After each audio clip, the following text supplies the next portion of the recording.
Hello, everybody, and welcome to the Lazarus Expedition Director's Commentary for episode 13.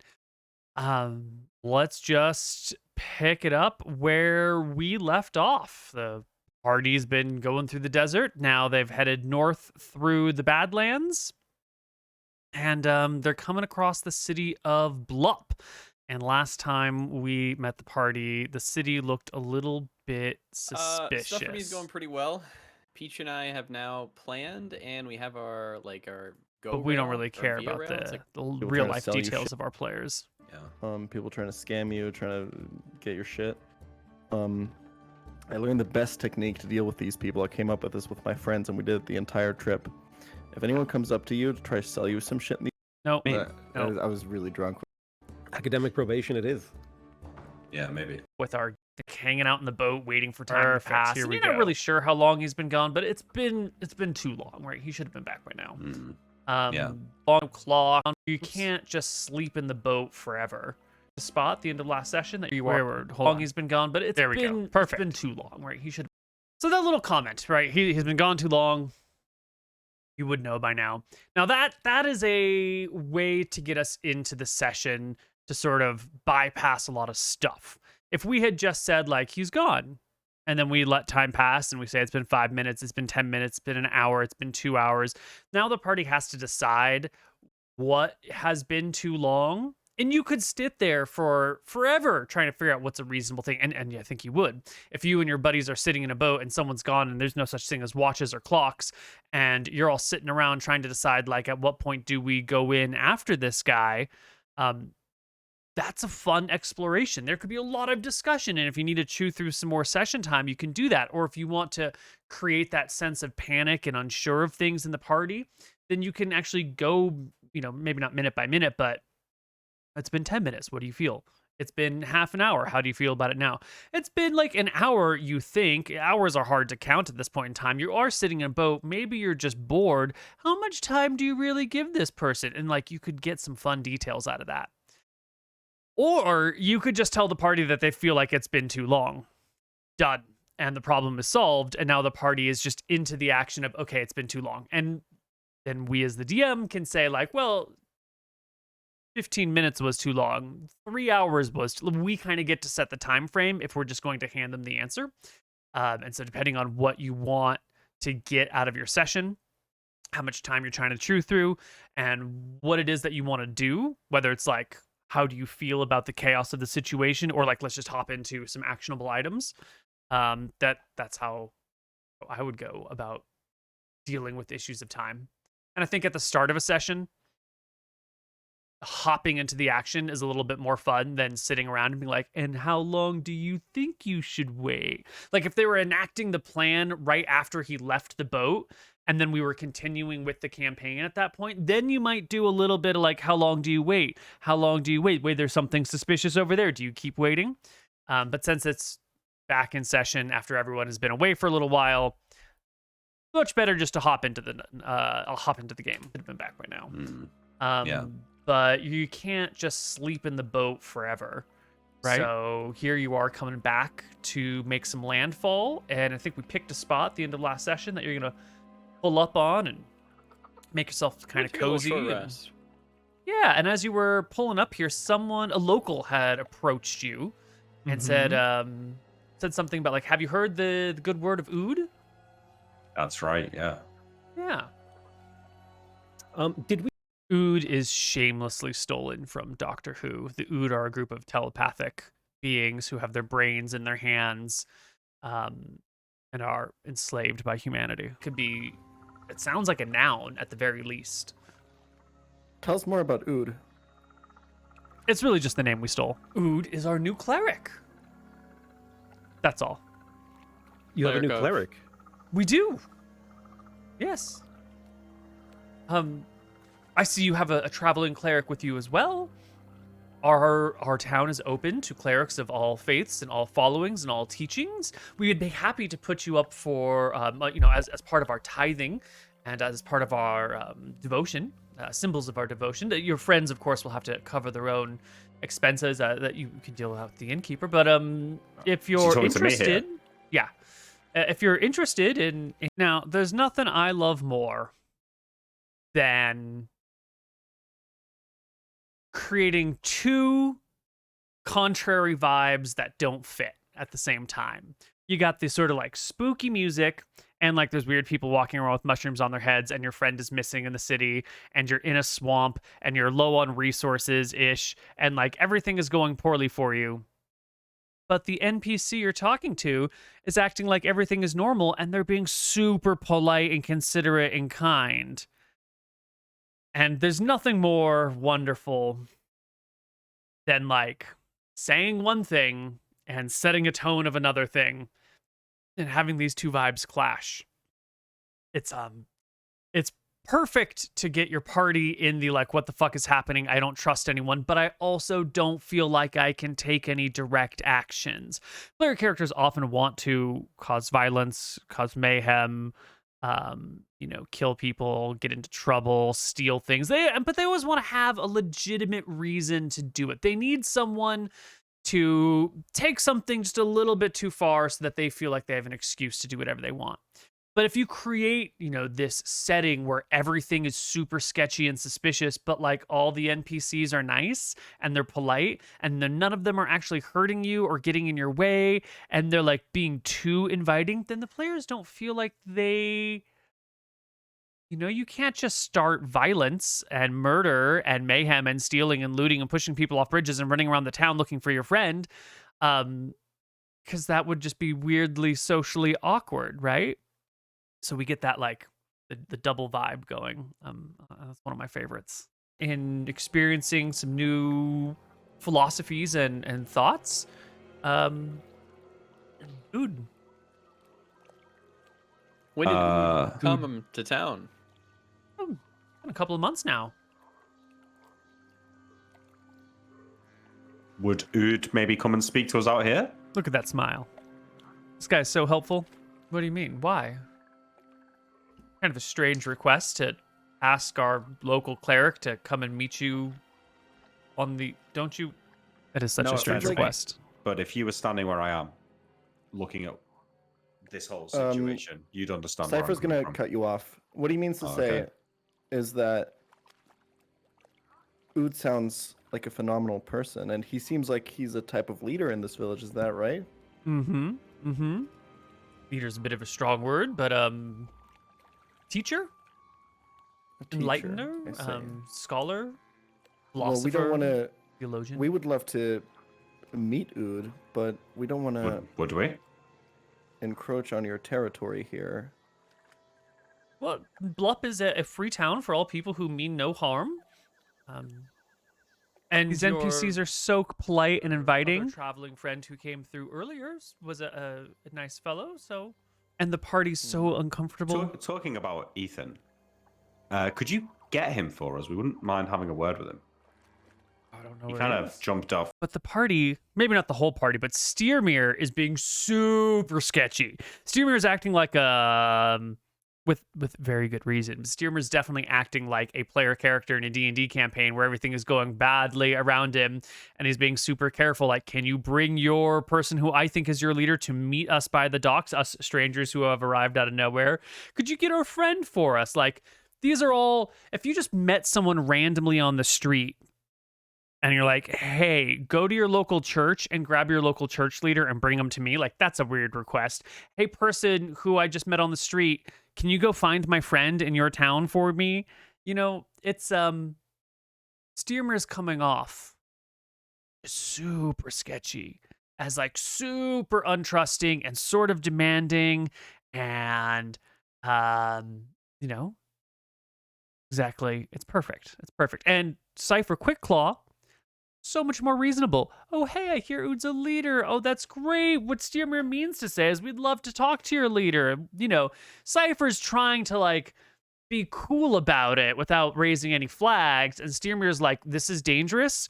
We're going to protect ourselves. And I don't care if I raise red flags, but, like, I'm not going to risk the party in any way, shape, or form. It's like two different mentalities. It's safekeeping in Steermer's case, and like getting along without arousing suspicion in Cypher's case. And I think you kind of need both of that to make it happen. Do you think you could find out? Maybe. I mean, I have things to do. I just came to say hello. We could pay you.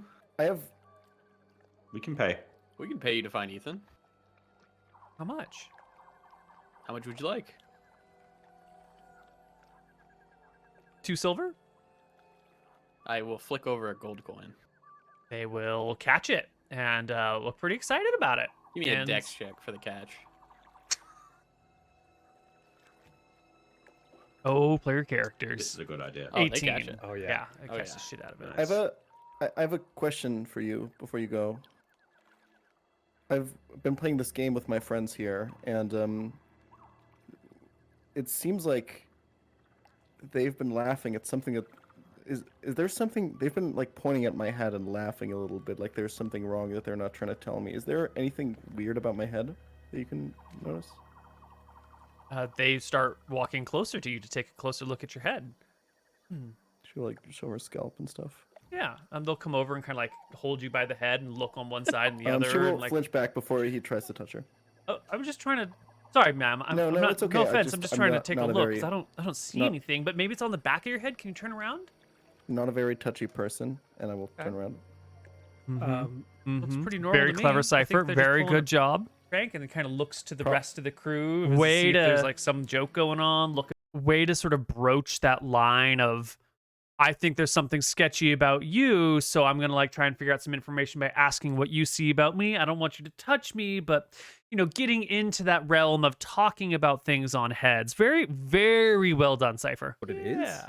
Well, it's pretty straightforward. It's just a thin centimeter thick little stem coming out of the top or the back side of the head and going up maybe I don't know, foot and a half or something, ending in like a little tiny umbrella shaped thing. But when you say umbrella shape, is it like a natural? Like, does it look like a flower or a mushroom or something, or does it kind Yeah. of look like unnatural? Oh, it looks pretty natural. And like when I get to see the back of their head, are they wearing it or is it like attached into underneath the hair? It just kind of comes out from behind the hair. Maybe there's something underneath the hair, or maybe there's, I don't know. Maybe it's just growing right out of the scalp. Maybe it's coming down from like lower and then going up along the base of the head and then popping out the top, or maybe it's like a mangrove thing and there's like 30 different roots, but the hair's covering all it's the roots. really like, important the in hair these covers games so to, a lot of options. what do we say? The Hey, fear of the unknown is the greatest fear of all. Your cleric, And dude. so Sorry. when your party's Which encountering something god that makes them is that? uncomfortable, if you can be It's a little more cagey Anyway, questions about for- what is going on, Yeah. giving them information, but also presenting I'll like see if I lots can of find them. possibilities, that helps to drive the like uncertainty getting and the pretty late. Do you fear want me to show you and where the to get this? creepiness factor. If I had just said, that's a mushroom and it pops out of the top of their head and it just like goes right into their scalp and just like the shaft goes, hits the scalp and that's it, then the party had like, this is a known quantity. I'm still concerned about the mushroom, but like it's clearly just this thing and I have a grip on what's happening. But if you say that like, well, it might come to the top of the head, it might actually come out of the base and then like go through the hair for a while. Maybe it goes in, maybe it's got a bunch of roots, all you can tell is that the stem goes below the hairline and then beyond that, you don't really know. That creates this whole sense of like, well, how might it attach? Is it growing from you? Is it is it on the outside? Is it coming out of the skin? It creates a lot of uncertainty. And if you casually talk about this uncertainty and present all these different possibilities and all these different options that your party can then take a look at, it just helps to fuel those fires of fear, which is just a great tool when you're creating a sketchy perhaps mystery like this. based on perspective. Old Now, man. Neal, I moved there on purpose to stay Oh, away from did the you? thing when it moved up. But now that it's Okay. gone, I'll move back to the group. Okay. If this Ood really is a cleric Good of job, Greensword. Medinus, then perhaps he and I can find common ground. I'm sure that wouldn't attack a man of God. Yes, No one cleric. sure. Surely. Go speak to the weird Medinus mushroom and I are man. close. So I think maybe if all of you aren't, perhaps I would be safe in there. Well, Yes, please go. I'm kidding. You wouldn't say that. I'm sorry. I'm already worried about the impression we've made on these people, to be honest. We've not As you exactly should. behaved like the most normal of travelers. Nope. Well, they haven't acted like the most normal of townspeople either. Nope. So, Very true. Yeah, they're a bit too friendly for my liking anyway. Like, when would this happen? What kind of town would this happen in? Somebody comes up and invites you in. It sounds like Well, a if cult you- to me. if you visited my Mm, people, you would find great hospitality. Under the Yeah, fire. until I get put in the pot. It was a great honor to be eaten. Probably why you don't get too many visitors. It's at this point. I'm gonna have everybody make me a Constitution saving throw. Now, the reason I'm There we asking go. this, the reason I'm asking for this is because I know you're all really concerned. You're all very nervous. And so True. I'm going to Just ask you feeding for a the con save paranoia. right now. I'm feeding the paranoia. And I'm also going to ask you for con saves later and later and later, because if there is something going on here that requires a con save, like you all fear that there is, I don't want you to know figure it out right now. when it is that the con saves count, right? I don't want you to be like, oh, I rolled low, let's get out of it. Like, we're just going to eliminate the metagaming by, like, That's smart. asking for too many con saves, and then it's always going to be a bit of a mystery. So this one didn't count as what I'm hearing. Good. Maybe now, that right there is everything I would have said in the director's commentary. We just said it aloud in the middle of the game, and I think that was a wise choice. It really helped to fuel the paranoia. And being transparent about fueling paranoia can help fuel paranoia as well. It was just, I'd forgotten I did this. That was a beautiful moment. That was good DMing, Neal. That was real good DMing right there. Maybe it did, maybe it didn't. Maybe I'm just feeding the paranoia and there's nothing to make con saves over, but I can tell the party, the players at least, feel a little uncomfortable here. So I passed mine. Nick What is our failed. plan? Is our plan to, if like, we must consider the possibilities. What is the man's name? I'll turn to Sturmir. Ethan. Ethan. Yes, him. When he comes back, if he also has a mushroom growing out of his head, what do we do? If he comes back and he is fine, what do we do? good We must question. consume him. It would be a great honor. Bad Hang idea. on. Well, I Don't think give him any ideas. Can we?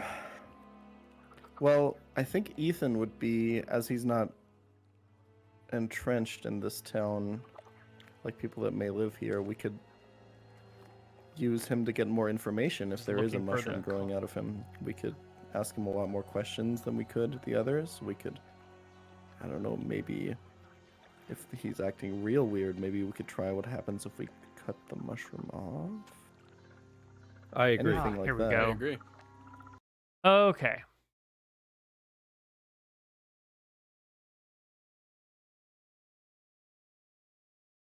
So we made con saves.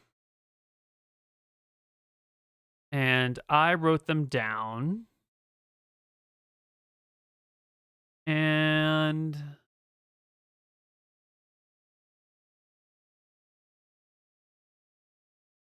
I boxed them. Boxes are passes, non-boxes are fails. Got it. Okay. So that first con save that we did there, where I'm like, it's just paranoia, don't worry about it, I'm just feeding you. That con save was fake. There was nothing coming from that save. That was the you've arrived in town, but like, and you think that something could go wrong, so we're gonna make you make con saves, but they're actually not meaningful. The con saves don't become meaningful until does that say store or soup? We're gonna find out. I think it's the next set of saves that becomes meaningful, and apparently you need a 14 to pass, because everyone who rolled Jan rolls a 13, Jamie rolls a 14, Jamie passes, Jan fails. We should. We're on the edge of town. We can escape easily. Kidnap someone and cut the mushroom off. We don't even need to kidnap them. I'm sure we could lure them in close. They seem trusting. Is there anyone hanging around on the dock, Koibu? there are definitely some folks who are like taking a gander at you all, but no one else is on this like wooden bridge right here. But if you look around, there's some like folks over here and way over in this area. I'm gonna wave at one of them. It's really just a There's someone who's bustling like back alone. of town. I'll wave. You know, and I'll kind of gesture town's like going this. on just like Yeah. normal. Everyone's doing their things. There's nothing overtly Kind of whatever weird you happening do, other than the Cassian. mushrooms. And no matter where the players look, no matter what the players do, they're not going to find anything unusual other than these mushrooms popping over people's heads. They're just going to be, it's just a regular town going about their day with mushrooms on their heads. And that's the worst part, right? If you could see that some town member had like glazed over eyes and was like digging things out of the dirt and eating them, you'd be like, well, here's an answer to the mystery, or at least a place to get more clues. At least we have something to go on, something to investigate. But if it's just like there's mushrooms out of people's heads and there's nothing else weird anywhere, like how do you investigate that? You're going to need to capture one of these people or kill one of these people, but then you're going to expose yourself. Like, it gets harder. So the more normalized with like one glaring issue it is, that the harder it is for the players to navigate. Mushroom? And I think as we see, the party eventually decides just to get the fuck out of town and not investigate anything, which is the right choice to make. Drove Razor has had an idea. Oh, yeah? So he's going to say, hello, we're looking to purchase some mushrooms. We would like to make a mushroom stew. Do you have a shop we could buy some? Oh, I don't run a mushroom shop. No. I mean, in the town. Oh, certainly. There are plenty of gatherers who have little markets scattered through town. You should see Christopher.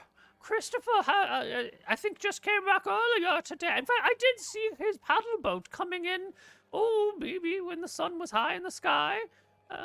He's got a good eye for the fungus. Brilliant, thank you. I think my friend... Why wanted do to they speak let to me you as keep well. talking? It's clearly just an old Hello. woman who's For babbling a man endlessly. named What's Ethan. your He name, came in- friend? Just interrupt My me. name is Cassian. We're looking My for Ethan. name is Madrigal. It's very nice to meet you, Cassian. She reaches out a hand. I'll take her hand. Do you want a con check? Just say it. Give me a con check. Uh, We weren't He's going to right ask in for these one now. because it doesn't matter yet. I shake her hand. We're looking for my friend Ethan. He should have came into town this Oh. way not long ago, maybe 4 hours. Oh, very nice. It's always lovely to have visitors. Blup is such a backwater place that it's always nice to see new faces here. Oh no, my dearest, it's a beautiful town. Don't you worry. Oh, thank you. Friendly Where are you all NPCs. from? There's nothing scarier. That's Cypher will think. Stormtide Kingdom, I say. Oh, that's just darling. Excellent. Do you? Are you married? No. Not yet.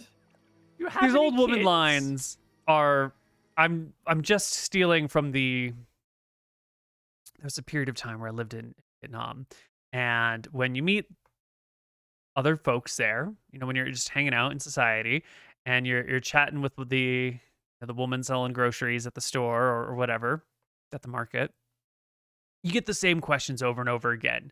Where are you from? Are you married? Do you have kids? When do you plan on having kids? There was one more. I can't remember that. What's your age? And you get like these 5 questions over and over and over and over and over again. And so I just blatantly stole the questions that we were asked 100,000 times. And I'm just having this like super friendly old woman repeat these things. I'm trying to make her seem as ordinary and normal as possible because she is an ordinary, regular old woman with a mushroom growing out of her head. Don't worry about the mushroom. Can't have kids until I'm married, huh? That's not how it works, darling.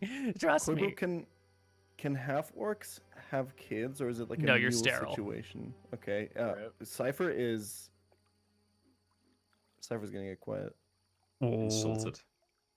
Well, madam, would you mind showing us where the inn is? After you, I point Oh, forward. Of course. And she like Can you turns give me a to token the of her? Yes. She'll then turn to the next person and reach out her hand. Where is it? This one. Sorry, I was Gathering. around and starts walking. If this happened towards the town, No, I mean there's no no surprise. there's no combat. There's nothing going on. Yeah, but she reaches, shakes your hand, and then before she goes to take everyone away, she'll turn to Droll Razor, and reach out a hand and be like, "Hello there, darling. My name's Madrigal. What's yours?" Drawrazer really does not want to shake her hand, so he's thinking on his feet here, and he's gonna like I do a good old woman. Hawk the fattest loogie he can into his own hand, and then offer it to her. And that's just a great way. That's a great way to solve this problem, because you don't want to seem sketchy. You don't want to seem like you don't trust the woman, but you don't want to touch her because she might be infected with something. So loogie in the hand, great social cover for not having to actually touch the woman. Love it, Droll Razors. Love it. Like She withdraws her hand. Oh, this must be a cultural difference. He's you he's offend a my disgusting hobgoblin. You should avoid touching him. That's not a very nice thing to say. She looks Well, quite that's- nice. It's, well, Droll Razor's a man. in fact, Oh, my mistake, sweetheart. I'm no man, I'm a hobgoblin. She turns to Steermere. Hello, dear. You look like Madam, oh, please, are we you a are very cleric? wary. Could you? all of us, Indeed. Yes. all of us have touched the disgusting hobgoblin. You should probably avoid touching us. Madam, please, we're very weary after our travels. Could you please lead us? And Oh, then if you gesture insist. I forward. mean, okay. Trying to You navigate seem the to have social broken situation. the old The woman's heart. hardest She part turns about back. Dungeons and Grab her. Dragons. Hold on. I shake my head. It's very quick. As she turns around, Cassian has leather gloves. Mhm. He's going to grab her and take his knife and try and cut the mushroom stem. Wait, so Draw you're phrase would- grabbing the woman and stopping the woman and taking a knife to just like slash at the mushroom stem, or are you like grabbing the mushroom stem and cutting the stem? I'll grab the mushroom stem and cut the stem. Okay. Wait, Right there. We're gonna actually roll back and re-listen to that bit again. Going to grab her. It's very quick. As she turns around, Cassian has leather gloves. Mhm. He's going to grab her. So you'll notice what Cassian's doing right there. He's saying, "I'm going to grab her," but the grip motion looks like you're grabbing a mushroom stem. If you're grabbing a person, you would, your hand motion would be down, like you're grabbing onto a shoulder, or maybe you're grabbing the clothes and it's more of like a fist and pull. It can be hard to read body language, especially over Zoom. And especially when people might not be putting, a billion% brain effort into their body language. But what Cassian is saying, or sorry, what Mr. Mooten is saying and miming are two very different things. And he said her, his hand looked like he was grabbing the mushroom.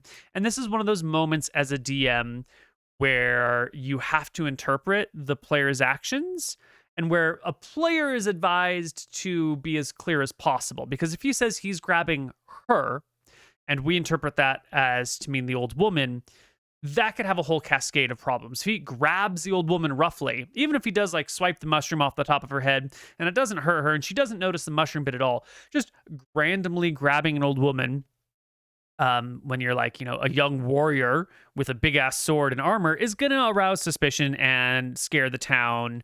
And she's going to yell and it's going to be a thing. It's going to be a problem. Now, it's going to be a mess. But he made a hand gesture that made it look, and based on his actions, made it sound like he just wants to get the mushroom. So, as the DM, we have the option of going with the interpretation that makes the most sense if you're trying to be as generous and favorable to the party as possible, which would be you're grabbing the mushroom. We can take the interpretation that makes the fewest assumptions and just tries to interpret the words as literally as possible, which is I grab her. Or we can take a moment to clarify, which is what I end up doing here. But there's something about the pausing to clarify the actions. Because if we pause and say, can you describe what you mean more specifically? If we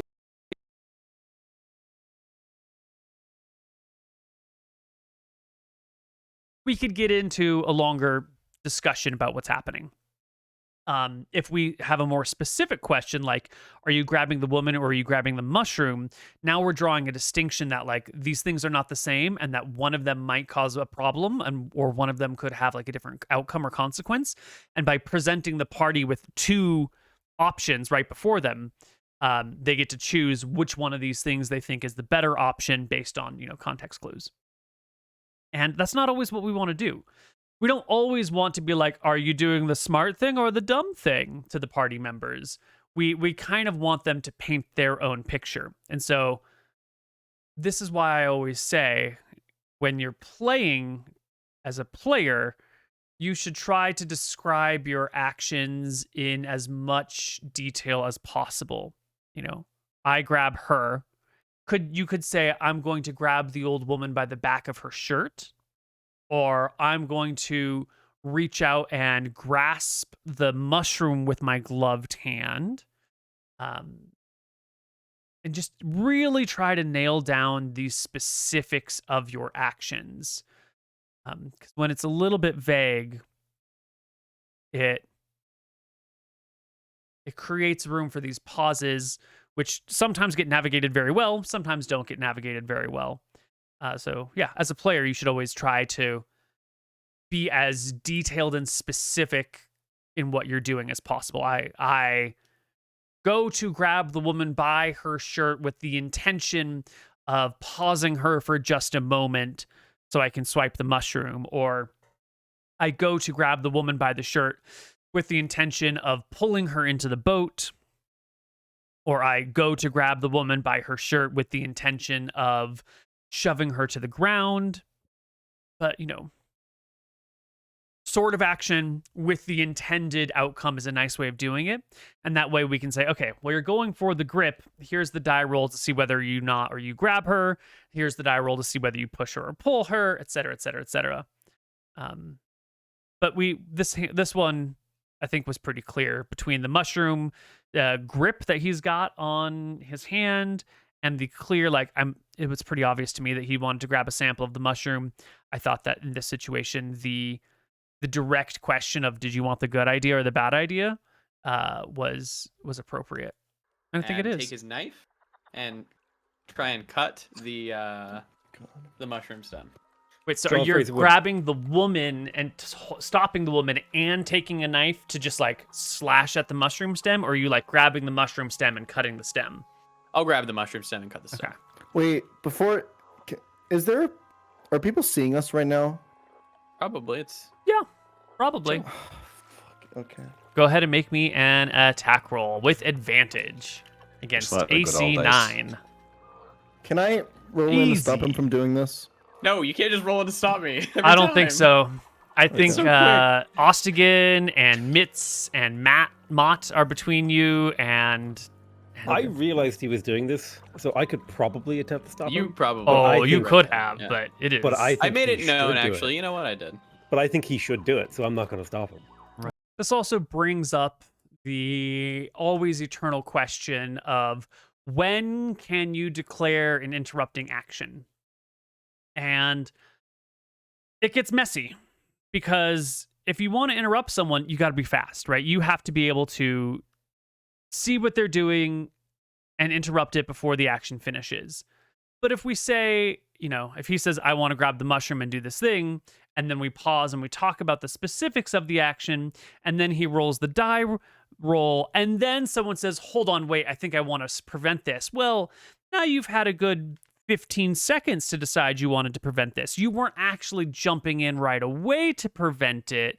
You had time to come up and resolve your own conclusions and then decide that 15 seconds ago you would have jumped in, which is not as much fun. So I do my best to, and it gets hard, but I do my best to try and keep interrupting actions limited to people who actually interrupt. If Cassian says, I go to grab her and cut the mushroom, And just as he's finishing his sentence, or while the sentence is still going, or, as I'm giving my initial reply within the first few seconds of it, and you interrupt to say, no, I'm going to stop him, that sounds like a great idea. But if we've already finished our conversation and the dice are being rolled, and then you try to interrupt, that's probably a no-go, which gets frustrating as a player, because you might be like, no, don't do that. That's a terrible idea. I want to interrupt you.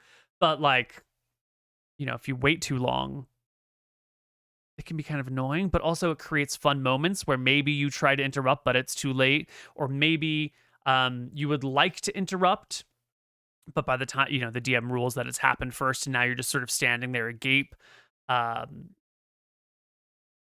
There's a lot of interesting party interaction and consequences interaction if you prohibit late term interruptions, third trimester interruptions, as opposed to sort of just letting people backplay things. Right. It's quick. I don't even think she would feel it normally because Cassian is so. It's growing out of it, dude. It's part of it. You cut it off real fast, and can everybody in the party make me a con save? Oh, the spores. Yeah, that's normal. Advantage. Just my notes say woman spore. Okay, we're good. That's what's going on here. Is he grabs the mushroom, pulls it, it spreads its spores everywhere. Now everyone needs to make a con check, which Cypher fails. Steermere gets 12. Cassian gets 23. You need to roll the Mott, Mitts, and Ost again.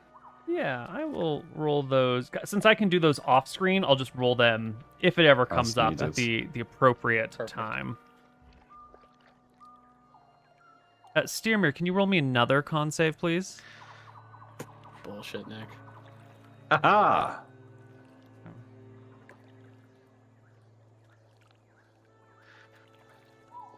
Do you want another and one, 12 razors. Never mind, you're good. I got everything. Once again, if they're not evil or fucking corrupted, they shouldn't do anything. And So at this point in time, Ethan is infected, and Jan, in this interaction with that 13, just became infected. In the swamp water. 12 razor will And I proffer start a to follow. pouch or something.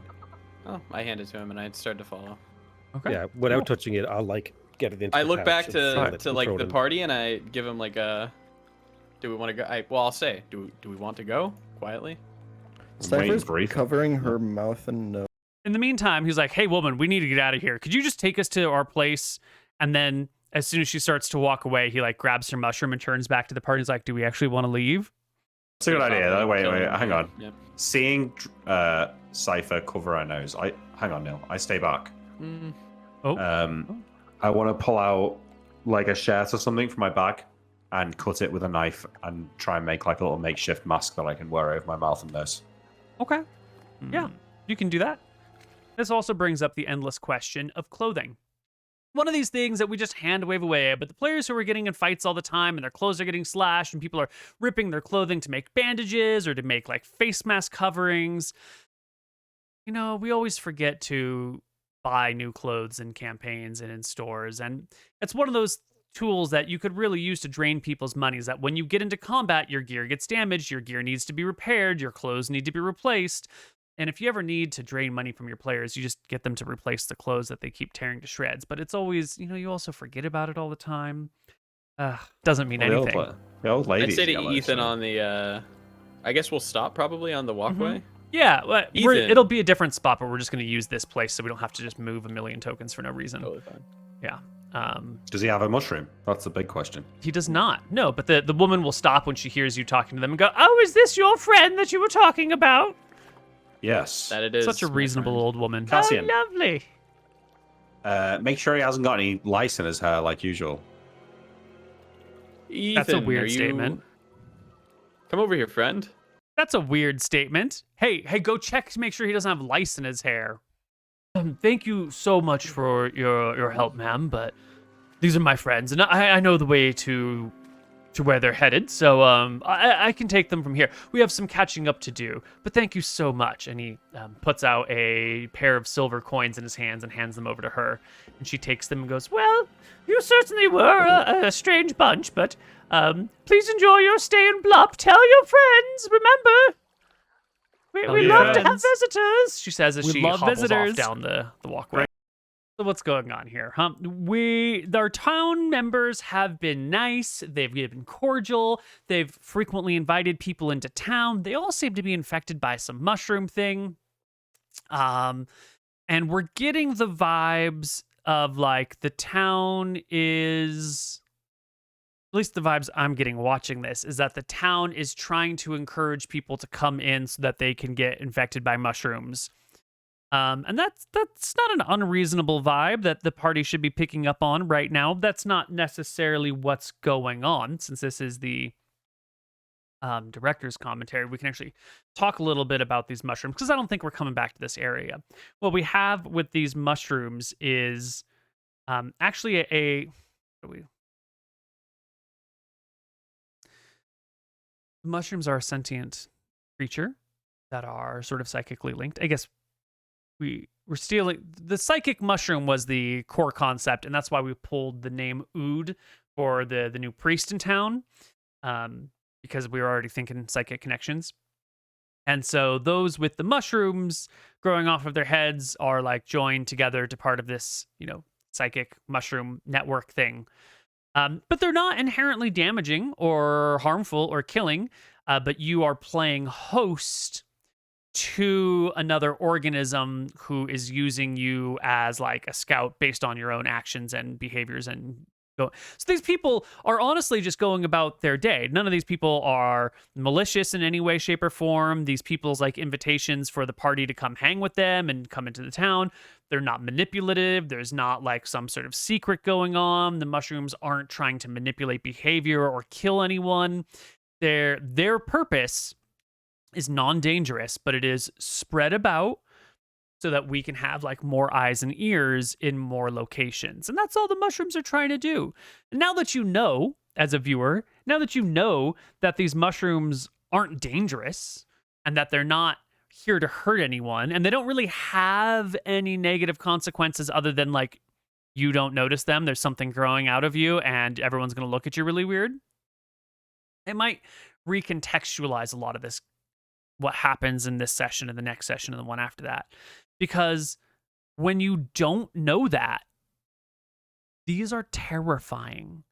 You're thinking, maybe it's like that mushroom that grows out of ants' heads and causes them to become like zombies and walk up to on top of things. And, it's like a mind controlling mushroom maybe, or maybe it like gets into your body and turns you into a vicious psychotic killer, or your mind is racing with all of the worst possible things. But once you know that they're not actually like outwardly dangerous, at least not initially, there's always room for other things to happen. But the primary function of these mushrooms on heads is actually just spreading eyes and ears. It doesn't mean that there's not like, if you run into the greater hive mind, there might be some other sort of interactions, but on the 99% of interactions, it's just the eyes and ears. But now that we know that, we're gonna see the party's terror and fear kind of look a little silly. Maybe not silly. Silly's not the right word, but it'll definitely change the vibe that it appears as a viewer. And this is one of the reasons why it's always nice to kind of keep these things secret and not to share these details, even after the campaign ends, even though I'm sharing them right now, is because at this moment, for the viewers watching, everyone's wondering about these mushrooms, and it's always going to be sort of a scary thing. But the moment you know that they're non-dangerous, now the whole mushroom arc kind of feels a little bit like, whatever. It was a harmless thing that the party got scared by, and like it wasn't a big deal, and we shouldn't worry about it. And the sort of note can fade into the background. One of those reasons I really don't like sharing details is because when you've got When you're invested in something and you're scared of something and you're wondering what it is, that's fun. And when the magic trick is revealed and it's like not that scary at the end of the day, then I think it makes the game less fun. But hey, this is the director's commentary. Not everything is lethal, and we're sharing details on how we run things and how we make things happen. And so mushrooms, not actually terrifying. Great coming. I mean, maybe the thing that's spreading the mushrooms is terrifying, but like being infected with the mushrooms, not actually dangerous to your health. Thank you. Bye. You really are a fun guy. Oh, I give Cypher a little elbow. Oh, not. Nice. Yeah. What'd you find out, Ethan? Oh, I found my contact. I spoke with their Ood fellow, and that's where Ethan got infected. Yeah. It takes a while for the mushroom to show up. Actually, disappointingly, everything seems to be on the up and up. My contacts here has been sending messages, but they just haven't been making it down. As we saw, the river's dangerous. It's probable that whoever he entrusted the messages to just didn't make it for a couple of months. So that problem solved. What about the things out of their head? That I haven't figured out. Your friend have one? That's not good. Yes. Did Ood have one? Yes. Because Was he actually a cleric of Nadinus? Yes. that's really not good. Because that means if everyone's behaving normally, and we're behaving normally, we might already have some of these inside us. The fact that you cut it off and it didn't change anything probably means that that stem coming out of her is probably only one small part of the mushroom. Mushrooms do grow quite a bit underground, and the caps that grow out of the ground are only a small piece of them. Ethan, not only am I a cleric, I'm also a medic. Can I check you over? Yes.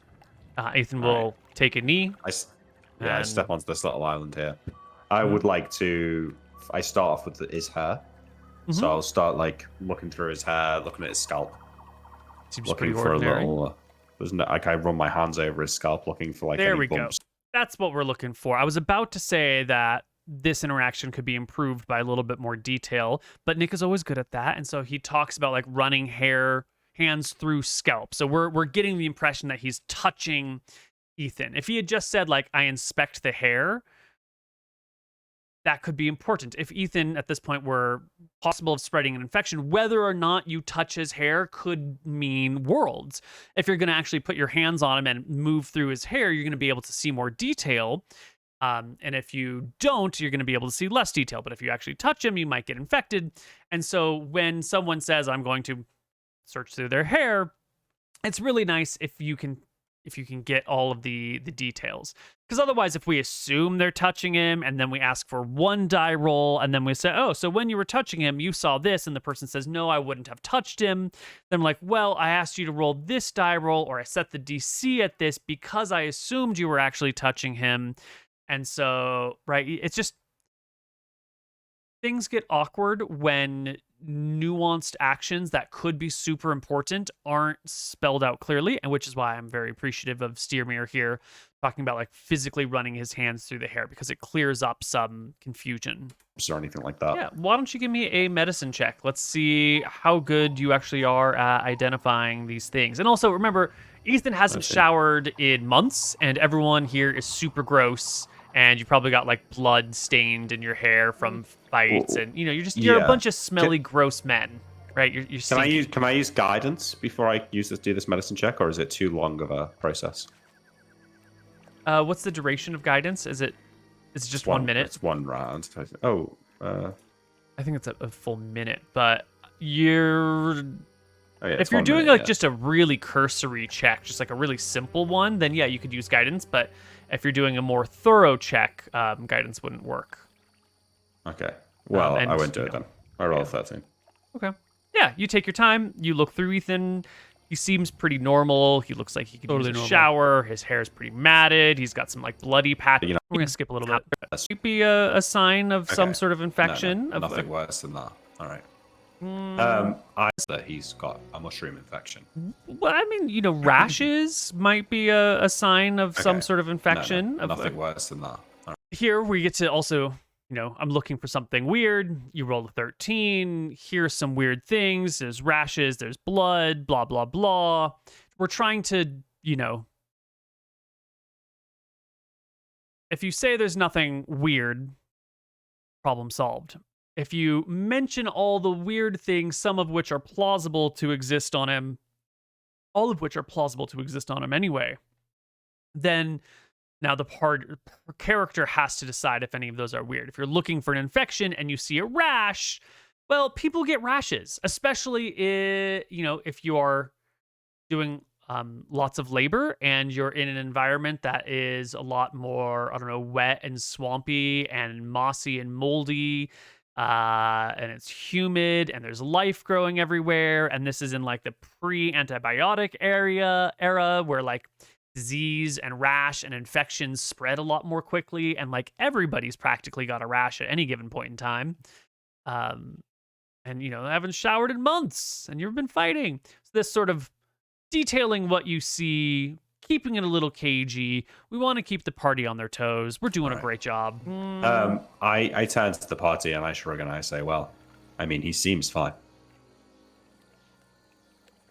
We have Ethan. We have our reason for being here back. I say we continue forward, get back on our boat, and find a different place to stay. We're all pretty exhausted. Don't we want to rest here? I could do with a rest. All right, that line. Hold on. That line of Ethan's right there.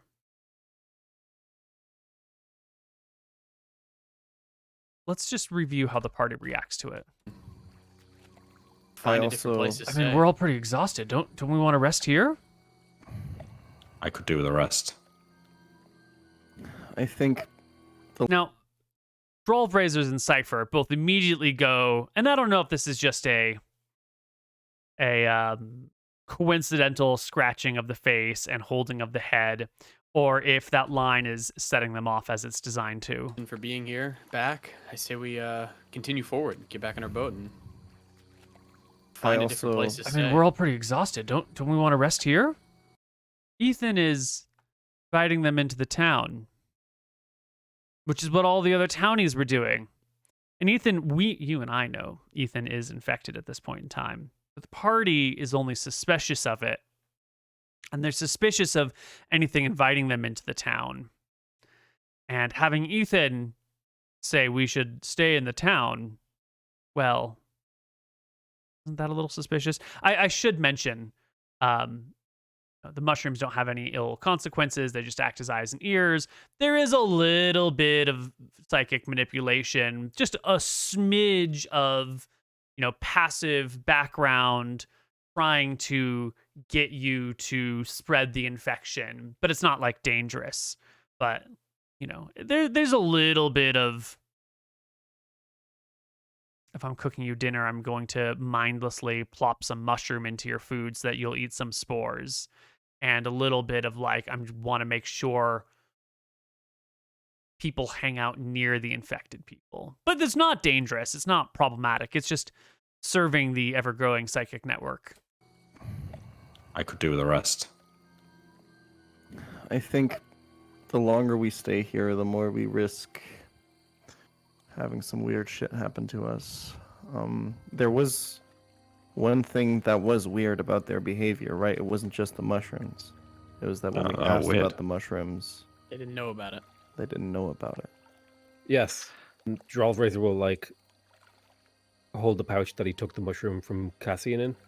He says, I want to show this to one of them and see if they react to it.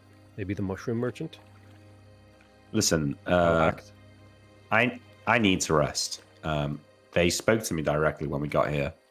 I'm a cleric. I'm close to Nadinus. Why don't you let me take that mushroom and I'll go and talk to the suit guy? Well, split the party. Ethan, maybe don't show it to Ood, but show it to like a mushroom merchant and say, oh, I found this mushroom and I want to make a stew out of it and see what his reaction is. Like, does he act like it's... Oh, I see what you mean. I mean, I'm kind of planning maybe to ask this Ood fellow outright. What's going on? Ethan, did you ask anyone about the mushrooms? Not directly, no. I kind of followed along and listened to see what they were saying, to see if it came up. They didn't. Everyone was super chill, so I just kind of went along to get the vibe of the place. I wasn't trying to, I was alone, surrounded. I didn't want to agitate anyone, get myself in trouble. Do you hear any arguments between people, any dissenting views, or does it kind of seem like everyone's super welcoming and friendly and speaking with the same purpose? I mean, there were some people haggling over the price of a chicken. And the Okay. eggs. Yeah, it wasn't like some independent place thought then. was... Yeah, I didn't get the Good vibe questions. that they weren't communists, like people were still paying for stuff and Well, I'm thinking more mind control and communism. same if you ask me, brother. But True. yeah. Kids these days. Also, again, what's past Blup? Beyond Blup, there are the plains. Well, depends which way you go, right? So the party's gonna move on. Let's Would see we have how to travel far. to find the first place where we could? They essentially just decide to Mind leave. if I come with you? I don't really. Let's. If the messengers didn't make it back down the river, I don't want to make that trip on my own. And this is Ethan talking. Ethan is now saying, like, originally Ethan was just supposed to stop here and be done here. But now Ethan wants to continue with the party.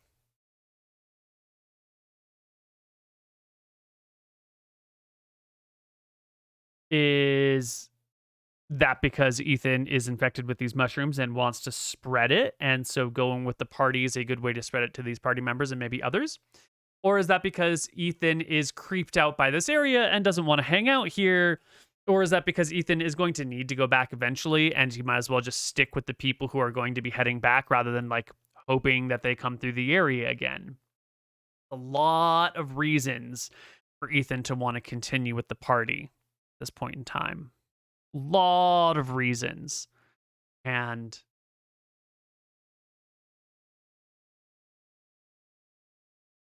I don't think people always have one overriding reason why they do things. I think there's often like a confluence of supporting evidence that leads to actions and conclusions. And that's what we've got in this situation, right? Ethan's not coming with them because he's infected. He's wanting to come with them for a whole bunch of reasons. That he's infected is a nice coincidence, a nice bonus. It will help, even if he wasn't infected, he would want to come with the party at this point in time, but he is infected. And so him wanting to come with the party is helping the motive of the mold. And I know you all have to go back that way to meet with Julia Farseer to take. Dearmere, we'll be at the Yeah, boat. I pull a mask over my face and I set out at a brisk pace down the walkway here. And everyone else heads back to the boat. Yeah. Okay.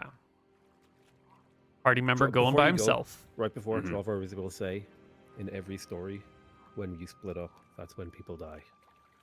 He's We right. would tell stories around the campfire. A Mhm. tribe stays together. 12 Razor, people always die at the end of your stories. Drove Razor, you want to Well, come how- with? How else would there be food? All right. No, I'll I'm come going. with you and keep you safe. We should all go. I don't know about that. We're gonna skip ahead. I think we should leave this town right now. If memory serves me, I no one mean, goes. To achieve here, I have nothing to get from here. I think we should leave immediately. And that's That was our Then main give me a goal hand with again. Plax. I will grab Plax's body with you and Yeah. Okay. Well, I get Plax sit over here, Neal. Mm-hmm. I put him on this little lip down here, and I ask Drove Razor for a page from his spellbook. Sure, I give him a page. Yeah, and I get a quill, and I want to write a note and say that this is Plax from Blup. He was at one time a slave living in Abelar, but became a free man and was a faithful and diligent guide. And it was his last request that his remains be brought. And I leave that like a Very nice. Show I up, could leave really- a body, and get it the fuck and out. Drag people doing? Did they just drag a body off of that boat? Like, you're all really suspicious. Drolf Razor will Yeah. say, surely we should tell someone about the body and not just leave it with a note. It'll look Right. like we killed Super him. sketchy. I'm not planning on coming back here anytime soon. Yeah, I think let's just Costigan, leave it. prepare the ship. There is a return journey here in this. Okay. And Drolf. Yep. City. Do I see this? It's going to be down to the bottom and drown you. Right. And they're, nasty creatures too. Anyway, the next day, you'll notice the musical change. Ostigan will ask you which way you want to go. There are the way forward. There are many We're just ways, moving on right? from Bluff. As I say, there are 5 rivers. Leave Everglades. 3 river, not go where we want to go. You want to go far northeast, yeah? Yeah. The heat stroke. Yeah, da. The big river. Big river, go to big lake. Big lake is separated with forest one side, forest other side, elves everywhere. Just crawling with elves. And they do go through the Elven lands Elves eventually. usually nice people, they're usually not too bad. The other river, it go twisty, windy, and then it go curvy, and it go up to big plateau. Yeah, it is Voden River. It go to Voden, and Now, if you're looking at the world map, the description makes perfect sense. And if you're not looking at the world map and some random dude with less than perfect English is describing you twisty, windy, goes up to Voden, you have no idea what the fuck he's saying. and Voden little secret garden. Neither place go to desert, but in between rivers is a big grassland. Water sort of hard to find. Have to travel on foot. We can go upriver in boat for a ways, and then there'll be places where we have to carry boat or maybe have to abandon boat. Dealing with boat, small problem, yeah? So we can take longer, windy river with lots of little get out and carry for ways, or we can just walk along and go Voden route. But then, there are a big section of plain we have to cross, yeah? So we're trying to tell the party, here are your options forward, but the party is not going to be able to really see or understand what's going on. They're kind of getting a bunch of, like, a long spiel about the area that's not particularly useful. Or we can take a fat river that's much shorter and bring us to Great Lake. And Great Lake have lots of elves. And then we walk along Elven Forest, because Forest have a little creek, little stream. We get a little water. And we walk along Elven side of Forest if elves no hate us and kill us. And that bring us to mountains, and then just a little bit of plains, and then a great desert. So if you were paying close attention, you'll learn that there's either the waterway to the Elven lands, where you can walk along the outside of the Elven lands, and then a little bit of plains, and then the desert. Or you can go up the Voden route, which goes for a while, and then you have to walk across the plains for a much, much bigger area. But Ostigan, being the guy that he is, didn't explain it as simply as that. He tried to give a big picture. Maybe wasn't super clear. And I think that might have been a problem. I think it would have been better to distill the real points that the real decision points the party needs to work on, and then just hand them as clearly as possible, rather than saying it in the voice of the character. I think taking the time to have Ostigan talk and be that sort of wishy-washy, over-explainy, I'm going to tell you everything in detail. Because Ostigan's sort of like a long, rambling character. He's a big rambler end of an NPC. I think this is one of those moments where it would have been better not to do that, because it makes it harder for the party to understand what's going on. And we're at a decision point. You want to get some character flavor and you want some sort of rambliness, but it also would have been nice to have it be like there are 2 real routes that we have to take, and it's going to determine the nature of the rest of our campaigning. So here are your 2 options. And that would have been probably the better way to go in retrospect. Either way, Cinder Sands, big desert, we have to cross, get to Heatstroke, and that desert very big. It's 70 mile, and no water. So wherever Well, I we don't know go, about you guys, we're going but to need more water skins. the elves sound pretty good. I mean, if that's the quickest way, I feel like worry about I point to Drollraiser and my other monster companion. Worry Yeah. about how the elves will feel about these two. I worry too. It's not the elves you have to worry about. It's those half-wit dwarves that I hate. Well, Why does everybody hate dwarves? Okay, You haven't met good one, Cassian? question. They come Yes, into our fortresses and clear us out of our underground camps, Neal, coming to steal our metal. in the past, what would Cypher's run-ins with elves most likely have looked like as a half-orc? She's probably ran into them in the plains, maybe in the arena. Ooh. These sorts of questions are always interesting. Because when you're using a pre-existing world like this, there are already sort of relationships that have been built up between different peoples, and the players don't necessarily know them. But you're in a moment like this, and Drollraiser's Pokemon Challenges, Jan, is trying to get like a little bit of what would I know about this character or this relationship? How should I approach it? And as a DM, you are left with a couple of options here. You can say, like, this is the relationship that you have. It is this way. Lean into that, which gives the party member a very clear direction. But it also takes away a lot of their agency. Maybe not agency, but it definitely says you should do this. It's telling the person what to do rather than giving them some options. Or you can take more time and try to explain the situation a little bit more broadly, and maybe present a couple of different points of view, but that takes a lot more words, and that might not be what the party member's looking for. And also, that might not be super clear. Like, if you were trying to think of a real world example here, if you were role playing as an American in 2001, and we're playing a D&D campaign, and the party member who's role playing as American says, like, what do I know about the Taliban?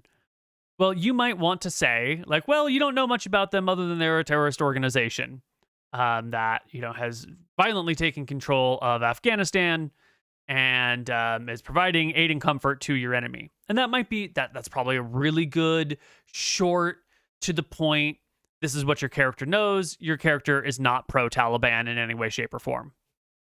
Or you could try to give the, like, well, the Taliban's come into power, but they're like an extension of this larger sort of concept of repelling foreign invaders from this area. And they sort of have, Taliban and Al Qaeda have worked together, and they sort of have roots that lead back to the Mujahideen.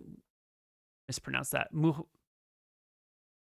Back to these freedom fighters, which we called them at the time, which was funded by the CIA at the time. And there's sort of this lineage here that branches out to these things. And so even while they're opposed to you, they're sort of created, or at least aided, or at least their ancestors, their grandfather groups or might have been aided by you in resistance of this thing. But like, that's a long explanation. And now we've spent so much time talking about like this complicated roots that there might have been some sort of alliance or some sort of funding. We use the word freedom fighter. Now we're presenting maybe like too nuanced of a description. We're maybe presenting a not something that's entirely untrue, but by giving a lot of like kind of vague context, we might be steering the character in a direction that they might not want to go. But if you're role playing a random American in 2001, while that viewpoint certainly did exist, it wasn't a common viewpoint. And if we spend a lot of time trying to explain this really nuanced viewpoint, we're actually just spending most of our time talking about the nuanced viewpoint, which means that's what the party member is going to remember a lot more. Whereas if you just said like, well, they violently overtook the area, they suppressed human rights, blah, blah, blah, aid and comfort to the enemy, blah, blah, blah, we can give our party a lot more clear and reasonable of a direction. So when Pokemon Challenges says like, well, what do my people feel like the interaction with elves are? I could be like, well, you're an orc or half orc or something. And so you have negative relationships with elves. I wouldn't go so far as to call you like blood feud enemies, but you kill each other on sight or wound each other, maim each other, drive each other from territory. Like you have an antagonistic relationship and it's bad, which kind of describes the relationship, but it doesn't really fuel the fires, right? That's sort of like saying the Taliban took over Afghanistan and they have a poor relationship with the American government. Accurate description, but not great, Or we could say to Pokemon Challenges, like these fucking elves, they're always going out of their woods, coming at you in the middle of daylight while your people are sleeping, sticking you full of arrows and then running away. And when your folks are just trying to feed themselves, just orcs going about their life, trying to get a little bit of food, the elves will pop out, pump you full of arrows, and then peace out. Maybe they'll even like chop off your ears, stake some bodies. We could like paint the elves as like really evil people just by talking about the negative interactions the orcs have had, but like really digging into just that and never presenting any reasonableness for the elves. Or we could be super, super diplomatic and be like, well, the elves have their territory and the orcs have their territory, and sometimes there's a little overlap. And, from an outside point of view, both sides have like different interests that clash in the area. The elves tend to be long-lived and recognize like ancient ancestral rights over these territories, and they might not patrol them all the time. An elf might not come through this section of woods for, 10 years. And so in those 10 years, the orcs have decided that this territory is theirs. And then the elves come through, protecting their ancestral homelands, see these invaders and immediately try to kill them and drive them out. And so really the conflict here, it comes from the long-lived nature of the elves plus the short-lived nature of the orcs, and both people recognizing reasonable territorial claims over mutual, it gets messy. So when your player asks you, what do I know about this thing? What do I think about this thing?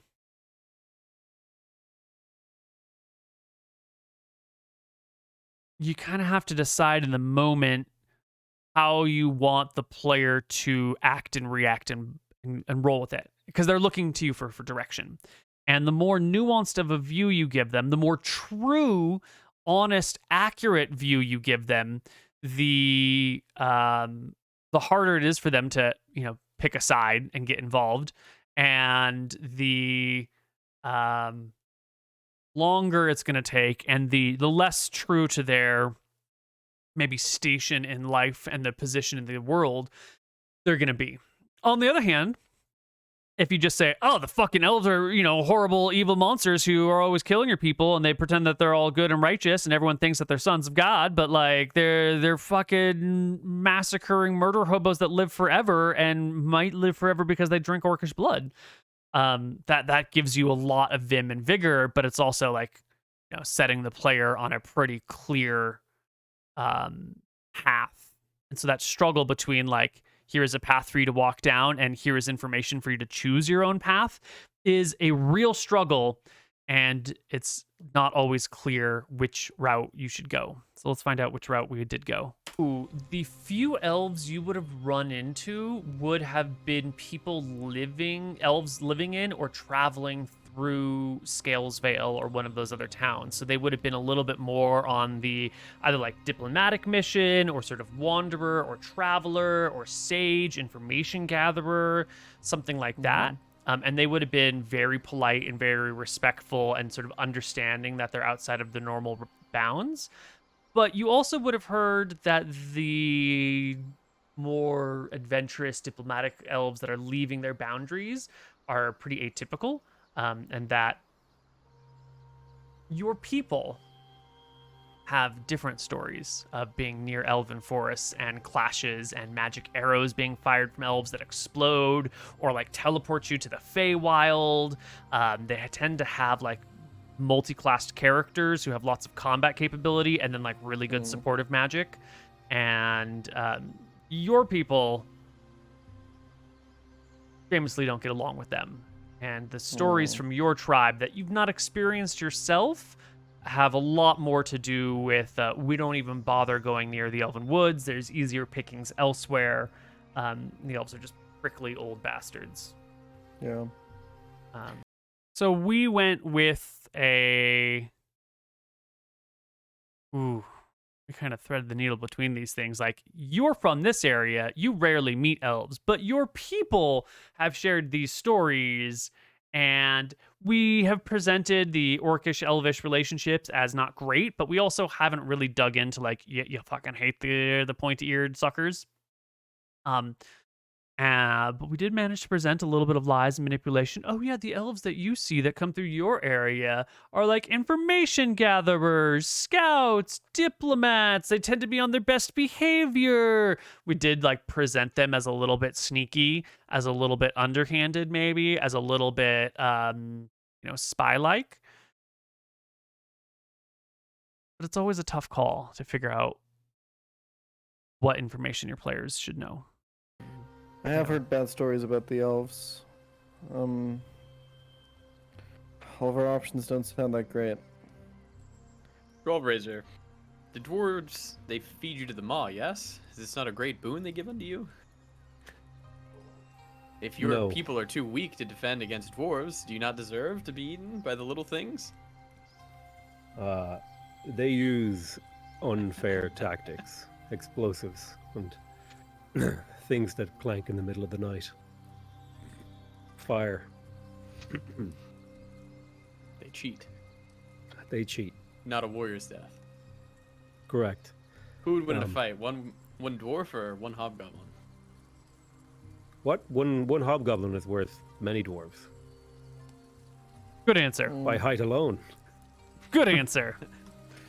So there's three Oh, sorry.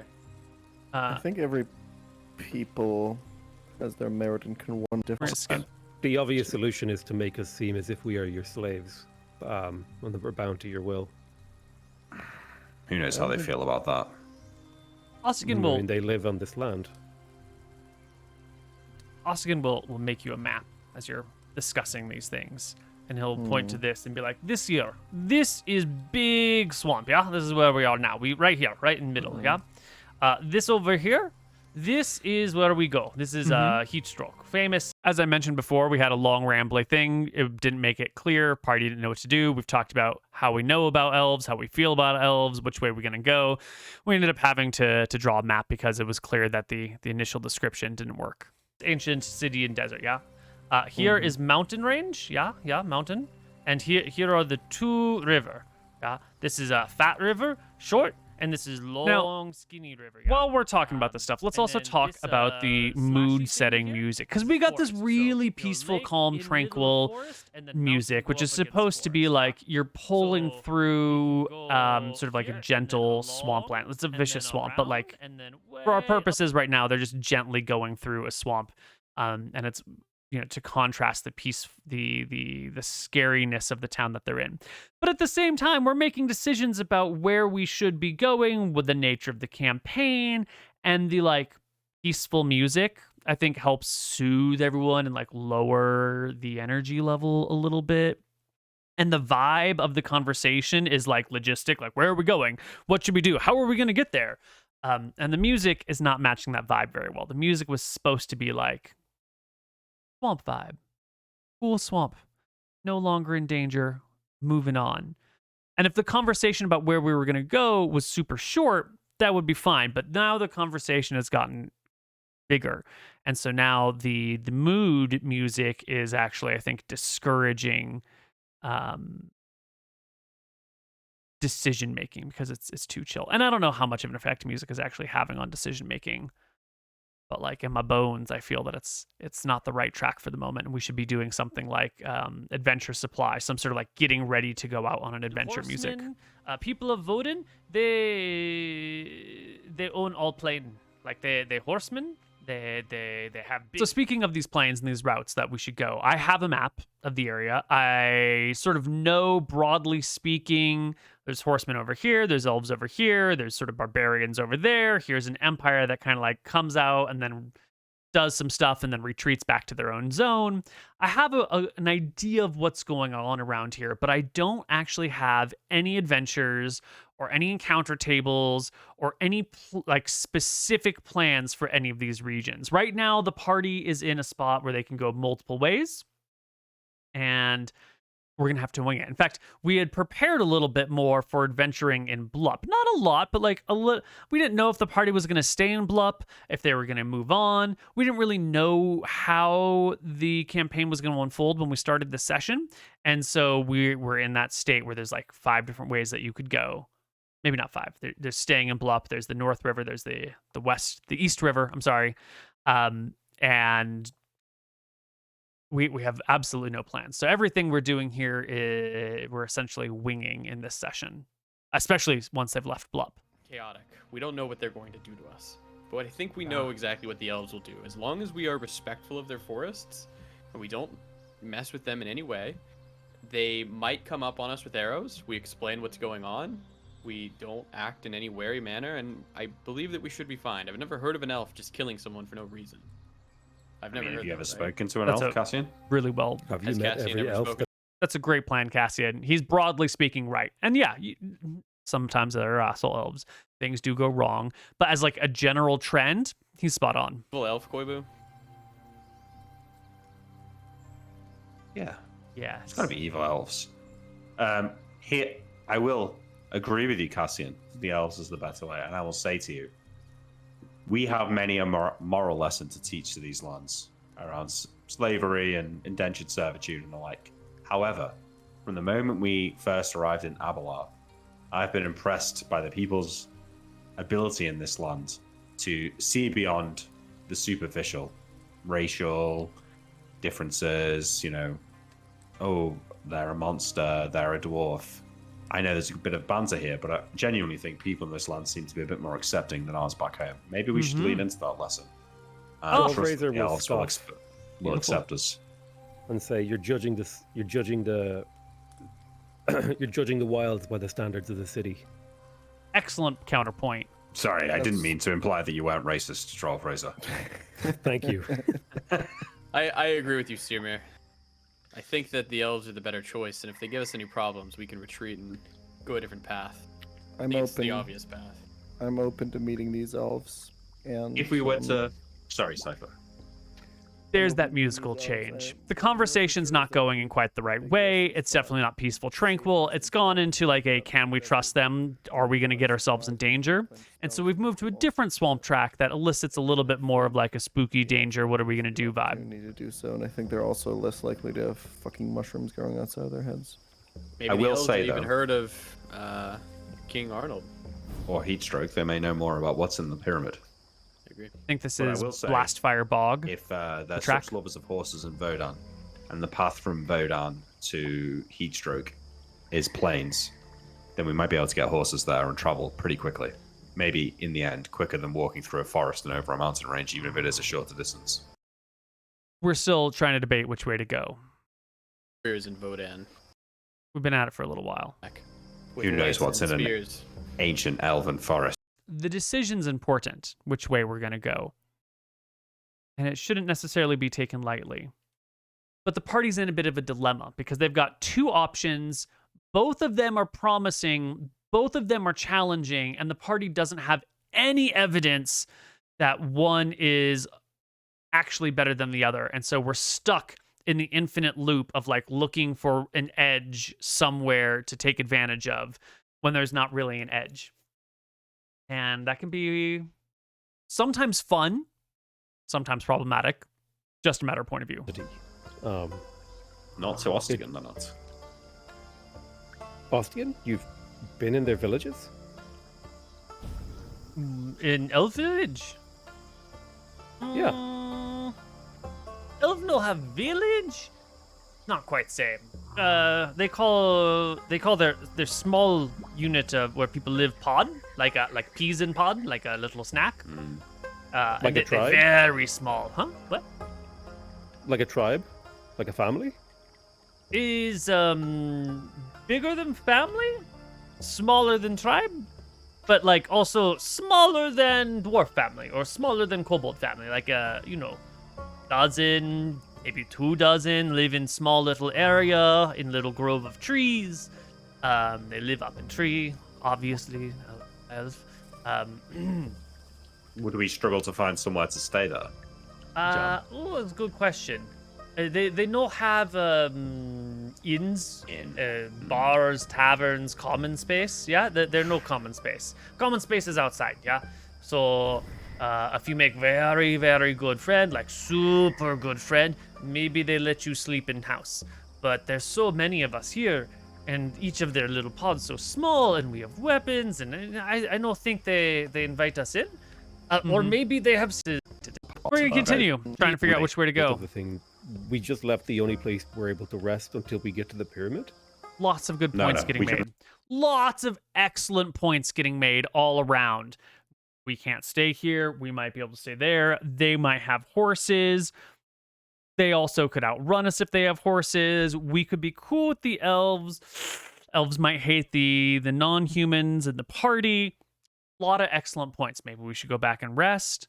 A lot of great points. I don't know about in, but lots of little but hard to make a decision. None of the options in front of us are strategically even remotely viable in our current situation.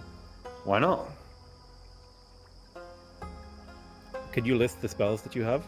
Well, I have no spells, but if we go along the river to Voden, I mean, it's a place patrolled Along by Centaur, great... Horse Country, the people who raid people. No. That's the other way. The raiders are on the Elf River. This way No. Voden is the raiders. No, Voden are... It's a civilized town.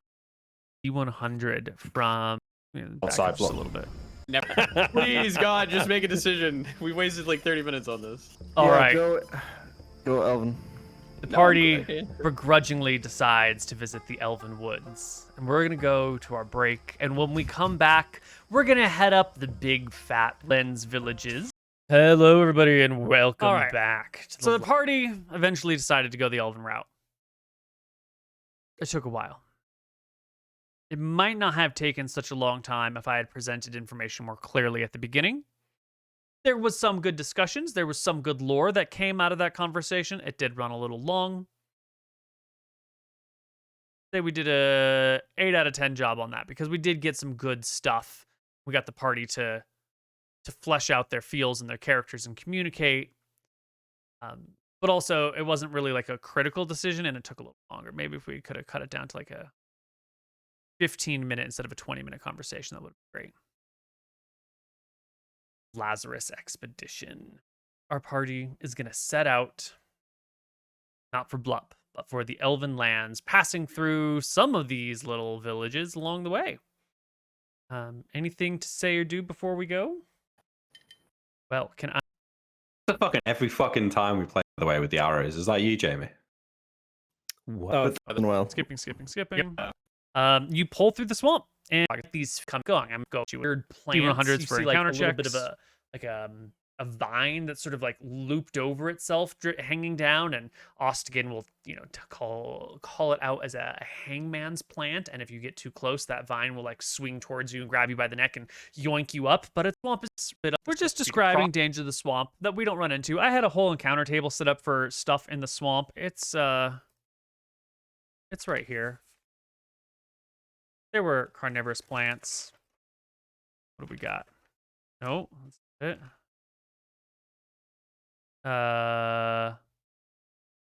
No, that's not it. Yeah, we had a bunch of stuff. It's not worth going into it. The river itself is like baking in the sun because there's no trees in it, but on either side there's like an expanse of forest. The forest like blocks your depth, so you don't know if the forest goes. We're going back to the like soft music yards, but there's pine trees on either side, and you make your way up for a day until the first village comes into view. Now this village sort of improvised. I know that there were villages along these rivers. We've talked, I'd planned them out ahead of time, not the actual villages, but that there were villages along this river that sometimes got raided, and the party's coming across the first one of them. See a palisade wall that comes up to the river but then like doesn't have a wall along the river bank, but like kind of makes a horseshoe shape going away from the river and out towards it. And there is a rise in the middle, like someone's piled a huge mound of dirt, and there's a little fortress. We're describing Motte and Bailey. The Motte and Bailey, that's what it's called technically. I say a little prayer to Narul. We learned about Motte and Bailey's from playing Lord of the Realms as a child. Yeah. Lords of the Realm? I question whether Ma gave us safe passage. Yeah, true, yeah. Towers that are spaced erratically throughout the area. It looks like they were built where there was a good spot to build it. Because the ground's not perfect. You know, there's rocks in some places, just people in the whole. A couple of other. We're going to come into this town for an improvised adventure. Like a breastplate. Most of them have spears. A couple of them have bows. If we're describing the dangers that the party is going to face before they actually face them. But this troop of 10 people comes on down towards the river. They're all armed and armored as your boat begins to approach. The climate here is much nicer. You feel comfortable wearing your armor all day without watering yourself down. So let's just take a moment and talk about, and I know it was brief, but talk about how that scene was set versus how the scene at Blup was set. In Blup, the background music was scary, but and there was like a weird thing about the people being presented, but there was nothing overtly dangerous. In this situation, we have peaceful background music, but clearly dangerous enemies. People in arms and armor are coming down to the beach to meet you, but the music is peaceful. And this completely changes the vibe, right? Moments ago, scary music, peaceful situation, one oddity. Now, peaceful music, scary situation, no oddities. And the party is so much more comfortable here because it's obvious. Like, we're in a river, things are kind of chill. There are warriors. They have weapons, they have armor. We can see them. That doesn't look like there's any spellcasters. These are known factors, and I know how to deal with this. If we get into a fight, we fight them. There are statistics. We're probably going to win because we've been kicking ass so far. And so we can see that, you know, the threat of danger is not a problem. It's the threat of the unknown that is a problem and causes the party to pause. Well, that's good. Be on your guard, lads. We might get into a fight here, but I highly doubt it. But we should Don't always draw be your prepared. weapons. Keep them sheathed for now. Cypher, do you have any quick battle plans if we go into it? Party being chill. Looks like that could be hard without spells. I guess I need a better. I guess I need a better idea of what the environment looks like. Like, could we leave? Well, the only way to leave would be on your boat. Where you will meet them is going to be on the inside of their walled city, or town, village, where they outnumber you quite a lot. Yeah. Okay. Get into a fight, we take out the one in the half plate or the breastplate. That's their leader. It should cause them to bulk. I like that idea a lot. You hear that, Drove Razor? Leader, I'll grab him. Okay. I put out a hand to draw razor. If you fall, Changing the music to be a little more spooky. Thank you. And I Boat. A group of human warriors are here, and you can see there's a few other ones beginning to like trickle down from other parts of the village in your direction. You hop off the boat, Cassian. Do you speak first, or do you let them speak first? I will speak first. Now, the music is scary. There's armed enemies, but the party is confident. Even though they have no spells, they're ready because the dangers are known. Well, no, I'll let them speak first. Hail, traveler! Hail. What brings you to Tharn? We're very excited to take a rest. It's been a long and arduous journey. We would have talked about this. We're Heatstroke. We're traveling to Heatstroke. Yeah. No, I'm just. I know. I'm just trying to figure out if we would have agreed upon the fact that we're sharing that information with people. I think it's fine, right? I think it's fine to say we're going to Heatstroke, yeah. Yeah. We're on our way to the city. We're pausing a lot today. That little interaction right there. We would have talked about this ahead of time and already come up with a plan for this situation. How much do we accept that as a premise? Because on the one hand, the party travels for a long time. They probably have lots of conversations that happen off screen. It's entirely reasonable that they would have had such a conversation once upon a time. But the party never actually had that conversation. Like, the players didn't have that conversation. So when they say, we would have come up with a plan for this once upon a time, so let's pause, come up with a plan now that we're in the middle of it. You know, they've already started interacting with these NPCs. If they had had this conversation before the boat landed, it'd be fine. But now we've already starting to get like a little bit of a vibe. We're already starting to have a conversation with them. And now, if we retroactively plan for this, having information from partway through, our previous plans are going to get a little tainted. So what do? Do you roll with it? Do you say, well, you didn't actually have that plan? No, you just roll with it because we're here to have fun. We're here to have a good time around the table. The party is going to have these conversations ahead of time. They might make their actions a little more optimized for this situation, but that's also fine because they've been traveling for months along the river. And of course, if they've been traveling for months, they might have talked about how they would negotiate with people a dozen times and gone over nuances and details. And so it's totally fine. This is one of those excellent opportunities where retconning, big air quotes around that one, is perfect. This is a perfect example of when to be like, hey, we would have talked about this once upon a time. So let's talk about it as if we were talking about it before. Everyone cool? We would say this. This is something that we would do. Cool. Let's keep rolling. This is the exact time to have that sort of once upon a time conversation. City of heat stroke, and we need a rest before we can get there. Haven't you heard? The city's no more. Completely ruined, damaged, has been for hundreds of years. There's nothing left there. And here, surrounding it, it's now a great desert. Complete wasteland. We have Curiously, we don't know why it's a complete desert and a wasteland. heard, but we'd still like to investigate the ruins. Krob, well, you're coming from the south, then you've made your way quite well. Thank you, friend. Could you point us to the closest tavern, and who do we pay to take care of our boat? Well, you pay me.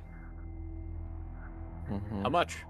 I'll pull out a little gray baggie off the side of my... I guess, wait, you don't have bags. It's more of I've like got chains, Molly, I've got green. right? Isn't it cords of like silver and gold? They're the ropes with coins stacked on the ropes. They're gonna seem to have... We would have talked about this beforehand. Let's not make it obvious that we're fucking loaded, by the way. We're not loaded in coin mainly. We're Okay. more loaded in other stuff. But I they thought you will were see carrying like 40,000 gold or something. Yeah, I also thought we had a fuck ton of coins with us. Yeah, but it's a lot of gems and stuff. I mean, Okay, loads. but let's still not make it obvious that we we're fucking definitely loaded. don't have 40,000 Here's the gold. Universal We have Arcadian 1,000 calendar. gold, 7,550 platinum, and that's gonna be like in a chest or something. in Yeah. the That's boat. that is a lot though. It's a lot. Yeah, we're pretty loaded. But they are going to see, because I have this on my character, 250 platinum, so probably 2.5 ropes of platinum, and then like a little bit of gold. Mm-hmm. 250 platinum's actually 5 ropes. Hey. Platinum. As you get off, and they can take a look at you, and they see the platinum. They see my hanging by axe. your side. They see your Fucking axe. You're like, 750 GP. yeah. This mishmash group gets out, and the person who you asked where you could leave their boat says, "Well, you can pay me for it. My name is Vaughn. I'm in charge of security and hospitality." Pleasure to meet you, Vaughn. And I'll reach for my gold rope of Mhm. coin. Party's showing a lot of wealth here. Is it going to How get them in many? trouble? Well, how many are you? Is it quick head count? Is it 8? That's 8 of you. I want to say it's 8. Yeah. Yeah. Yeah. Now this Can't lie. so this them interaction here in this town had a lot of potential. Turn violent, or it had some potential to turn violent. There's party members who haven't had a fight in a little while, and there's armed NPCs. So clearly there's the opportunity for combat. But the party doesn't necessarily want to fight, and the party is overloaded with money, and these people want to make some money, and so we can actually just get a very peaceful interaction. There's this tension. Is something going to go wrong? Is it not going to go wrong? How are we going to approach it? What are we going to tell them? And at the end of the day, if memory serves me, they just pay for their shit, and then they rest, and they get their long rest. And we feel it out a little bit. We make sure that everyone's on the up and up, that everyone's willing to. He kind of does it stealthily too. Right. So you haven't roll a like stealth offered check the for cord. You just like motioned to the cord, right? No, he will like go and like stealthily kind of unwrap the cord, grab it in his hand, and like go for like a handshake. You know? Right. Making noise. I guess in this situation, the noise isn't the problem though, so we can do it without the disadvantage, but it's still a 5. Yeah. Okay. Again, quick little side note. We asked for a stealth check. Heavy armor imposes a penalty on your stealth check. Even though clarifying that doesn't matter because the first number rolled was a 5, it's important to do that because we're always trying to build player trust in the background. Every action we take, every time we interpret the rules, every time we call for die rolls, we're always trying to build trust, transparency, and honesty with our players. And so we say, well, actually, I don't think you would need disadvantage in this situation because it doesn't matter if they hear you. We're just trying to be stealthy about the movement of these things. And so the sound's not a problem. So let's not worry about the disadvantage. But at the same time, you rolled the 5 on the stealth check without disadvantage. So it's a moot point. And we could have just ignored it. But by bringing it up and by saying, actually, let's do a different roll here, but keep the same results, we're keeping that transparency. We're keeping that honesty. We're keeping we're letting the party know that we're always paying attention to the numbers and that we're always paying attention to the details and that we're always considering how things ought to be and that we're never, in this situation, it didn't matter, but that's why we do it. That's why we always clarify and dig down into the details as long as it's not taking too much time.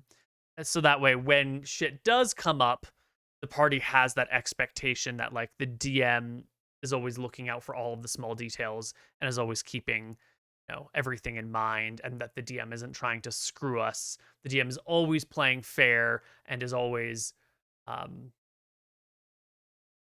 you say? Is always trying to follow the rules and be sensible to the situation. This is just your garden variety trust building exercise here, talking about this role in particular. It only takes a few moments. We've spent more time talking about the meta of talking about the role than we actually spent talking about the role. But when you're trying to be a good DM, it's important to follow the little details and always, even when you don't need to, build trust with the players. You build trust now so that you have it later. And so that's just a constant background task. Even if you played with people like Nick for 5, 6, 7 years and Mr. Moon for 3 or 4 years or whatever, you always build trust. Vaughn will take the cord of platinum in your hand and think for a moment. I would like you to make me a persuasion check here. So Right. we're gonna skip. From my experience with her, she Because had. honestly, we slowly roll this for a little while, but it's not too interesting and nothing really happens here. For a handshake, let's also do a. Well, see, Iron we Grip get the happy highly fun town respects music. Vaughn because he bested Cassie's. People a get to code rest. word in. We're gonna He skip. will nod at him and smile. Come on. Cassian will be here soon. Cypher will turn to Cassian. Actually, You don't handled remember that what guard happens quite in well. here. It was a good interaction. Knows the right thing to do. The temple then, and offer similar services there. Yeah. And our will and our actions in these coming weeks and months will set the future course for this world. Make me a religion check. Absolutely. You better believe it. Oh. You know, it's been a long journey. It's been a long journey. They're still excited. They were gonna give you a gift if you had done well, but you did not do well. That sucks. Yeah, that was cool. Okay, well, I think I was trying to think about, like, why do clerics get spells back on a long rest? And it's not just that they're fucking knackered and they need to have a sleep for 7 days. It's got to be about, like, reconnecting with their god, spending time in prayer and self-care. And I think Excellent job here. Trying to pull lore out of mechanics. That's one of my favorite things, is you have a mechanic that balances out the game, but you're using it for this world, and the lore of the world is often tied to the mechanics of the game system that you're using. And so anytime you can get the lore and the mechanics to like mesh and help each other out and like work together, you're making the game better. And Greenzerg right here, finding ways to make the lore and the mechanics work well together is just, oh, it's beautiful. You gotta love it when you see it. Stamia wants to do that. So he wants to do, like, religious things, you know, like blessings, sermons, but he also wants to, like, help other people as well and look after himself. And I think that's, like, what he has to go through to regain his magics. Yeah, excellent.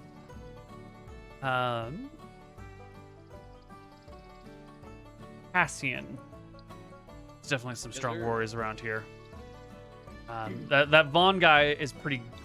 We're doing our player check-in. We do these a lot. Goblin a We're gonna little bit. skip on.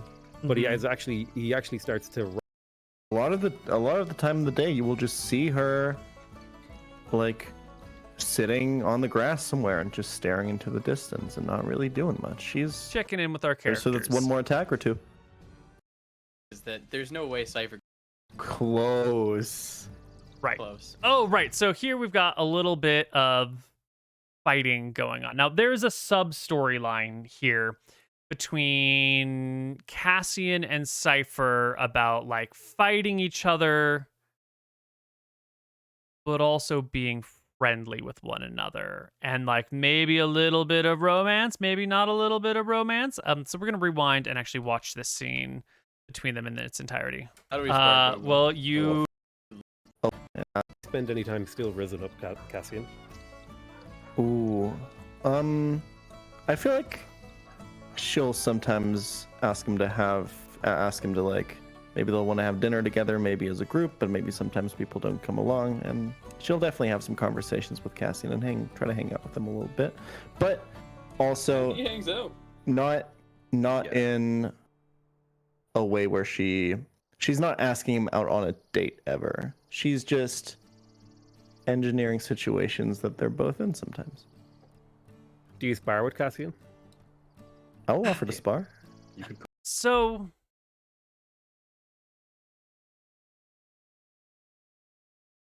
Rolf Razors and Cypher Quickclaw are monsters. And they're close together. They're good friends who cooperate. And they have sometimes had side conversations between themselves. But we're seeing this Cypher Quickclaw, Cassian Rin conversation. And a little bit of flirting. And we might be wondering, why? Is this just people are shooting the shit and having a good time, and like D&D characters are maybe flirting, maybe not? Or is there an ulterior motive here? It's a good question to ask, because I'm not the one directing this content. I am with you in this situation as a viewer, trying to piece together why these characters might be doing these things. Call it that. You would lose, but I'll spar. You want to spar? Yeah, what do you want to roll? Maybe I'll spar all night. Why are they developing? How do we spar, Koibu? If you've spar? seen, Well, first off, you've got to draw your swords. if you've seen the whole Lazarus expedition, you know that there's some shady shit that goes down eventually. You can clear some. And with that as context, clear some space and have, the like, a little scenes fight. with So Cassian here and are Cypher your tokens. Let's just move them over here. become And we would spar just by having you guys a little more simulate combat interesting. against each other, and we'll, say you're pulling your blows, but we'll roll for damage, as if you were hurting one another. So we can just do a quick little mock combat here with the two of you. Each of you roll initiative. Close. Close. So close. Just a split second faster. Yeah. Cypher will simply use her first hand. Boom. 18. It's a hit. Mm-hmm. Do I roll damage? Yeah, roll damage. We'll treat it like normal And listen to combat. the It's way here at the that very we're beginning of your rest. So this talking about these things. You hear how calm and cozy Cypher's being with these? And then all your attacks, please. second attack, 17. A hit. Real easy, real casual. And offhanded attack misses. Miss. No crits. I think I'm at 33 then. 41 minus 8. Minus 15 total, yeah. Yeah, I minus the other one. Yeah. Okay. I've seen as well to Giga charge you for like 30 damage. Yep. Okay, Great Weapon Mastery. I'm gonna do 2 attacks here. 16 Is it Yeah, hit? that's a hit. or 22. Not bad. Yeah. Okay, he attacks with his second attack for 15. That's a miss. He's going to action surge. Okay. Oh God. Come on, he does didn't other actually. two attacks and he misses Nope. twice. Of Cypher course he would. dodges and baby. smiles at you. 2 natural ones. One crit's all you need. Not bad, Cassian. He action surge, but he misses. But he tries to play it off like, oh, there's such crazy misses that there's no way Cypher could think he's actually. True. What's All right. Why are they Here's, flirting? Another main hand attack for 18. Dealing 4. And second attack misses. Holy shit. Cassian sees the far mess and he thinks that Cypher did the same thing, Yeah. Offhand Why attack. is there the flirting? 9 misses. It is so good you're getting these rolls out of the way right now. Because this is Jan Pokemon Challenge's flirting voice, right? Listen to that. Wait, hold on, my turn's not over. Oh, you did your 2 attacks and then an offhand, so you don't have your bonus. Oh, can I? You could have action action surged. surge. I'm sorry. Yeah. I would action surge. Well, Yeah. I'll take those 2 attacks anyways. You can action surge. yeah. Yeah, I'll action surge. So that's 1 more attack or 2? 2 more. 2. 15. Miss. Miss. Hit. 22. 5. And it's your turn again, Cypher. Yep, your turn again. Yes, step it up. Stop holding back, Cassian. Come on. 10 Why is a miss. is Cypher flirting with Second Cassian? attack. Woo! 22. Is it just 4. These are the inter-party worst flirting? Is this here. some sort of advanced Like, plan going or easy some on sort them. of setting the wanna groundwork for a scar further his face or something. storyline?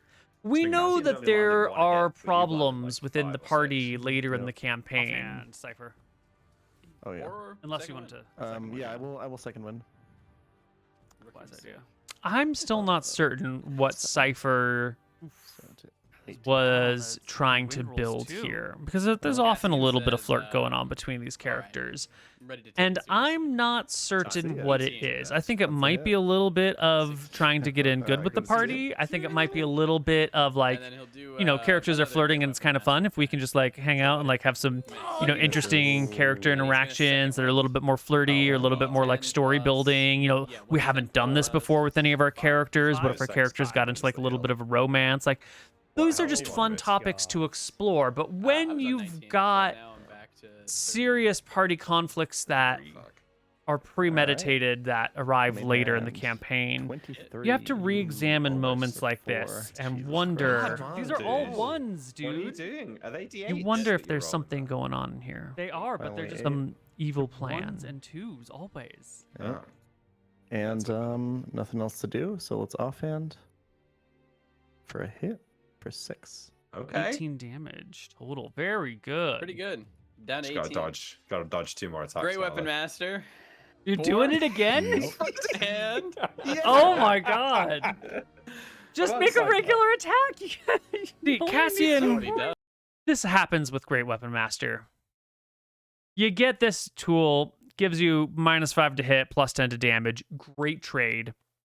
And you get stuck on it. And it doesn't become an attack option, it just becomes your default attack. In a situation like this, you don't need the +10 to damage, you just need to do 2 damage, right? And so your default bonus to damage is +3, and then you're rolling a die, so your minimum damage is a 4.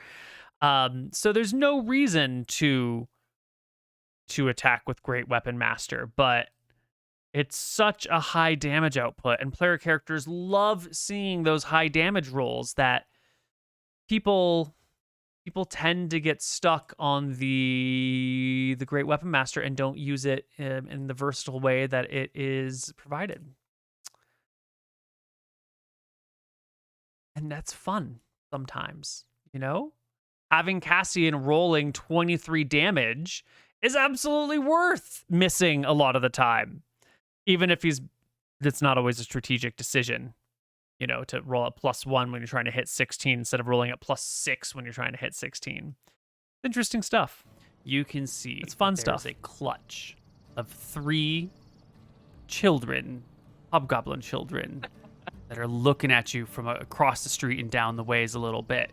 And they have fear and awe and curiosity in their eyes. And they're all like staring at you in the way that's wildly inappropriate to stare at a person, but children do it anyway. But it's like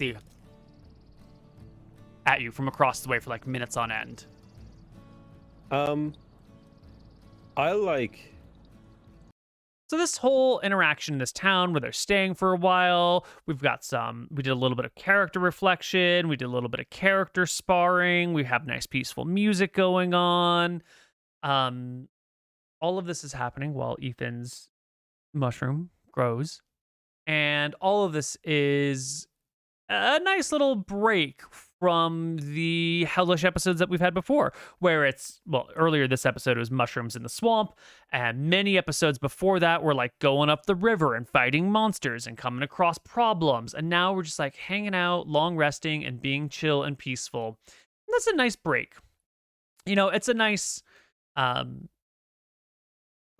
change of pace from all of the dangers and horrors. And there's more dangers and horrors to come. And this is actually the last town the party's going to be at. And it's their last moment in civilization, whether they know it or not.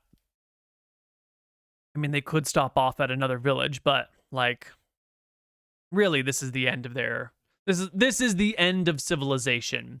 So we're enjoying it just a minute before we get into the last stretch of the campaign. Here, it's because you paid Vaughn some money, but you still have to pay for your lodgings. And there are 8 of you here, and whoever it is that's holding the purse strings, or the first one into the inn, the party's got so much money. Me, probably, yeah. Yeah, are you... When you go and you say, like, I've got 8 people here that I'm blah, blah, blah, do you offer to cover Mitz, Ostigan, Ethan, and Mott's expenses? It's never been talked about. Okay, cool. It's never been asked. It's never been talked about whether or not you were supposed to. There's no precedent, but you volunteer ahead of time to do so. Rich, baby. Okay. Yeah. What do you need, innkeeper? There's 8 of us. Great question, Neal. Fantastic question. Get the vibe of the situation. We're finally in civilization. Are you the cool boss, or are you the shitty boss who's pinching pennies? And we don't really need to ask the question because the party's so loaded with money that it's never ever going to be a problem, and they've got endless finances. But it's good to ask, and it's good to sort of get the feel of the party. And also it helps bind us together because now, you know, the party's paying for everything. We're all one big happy unit with no interpersonal problems whatsoever. To the north. This is a half-elven vintage made by the people there from the mixing of the races on the northern side of the woods. Thank you, my friend. And I will re-up my money. So I'm going to put 200 platinum back on my bag.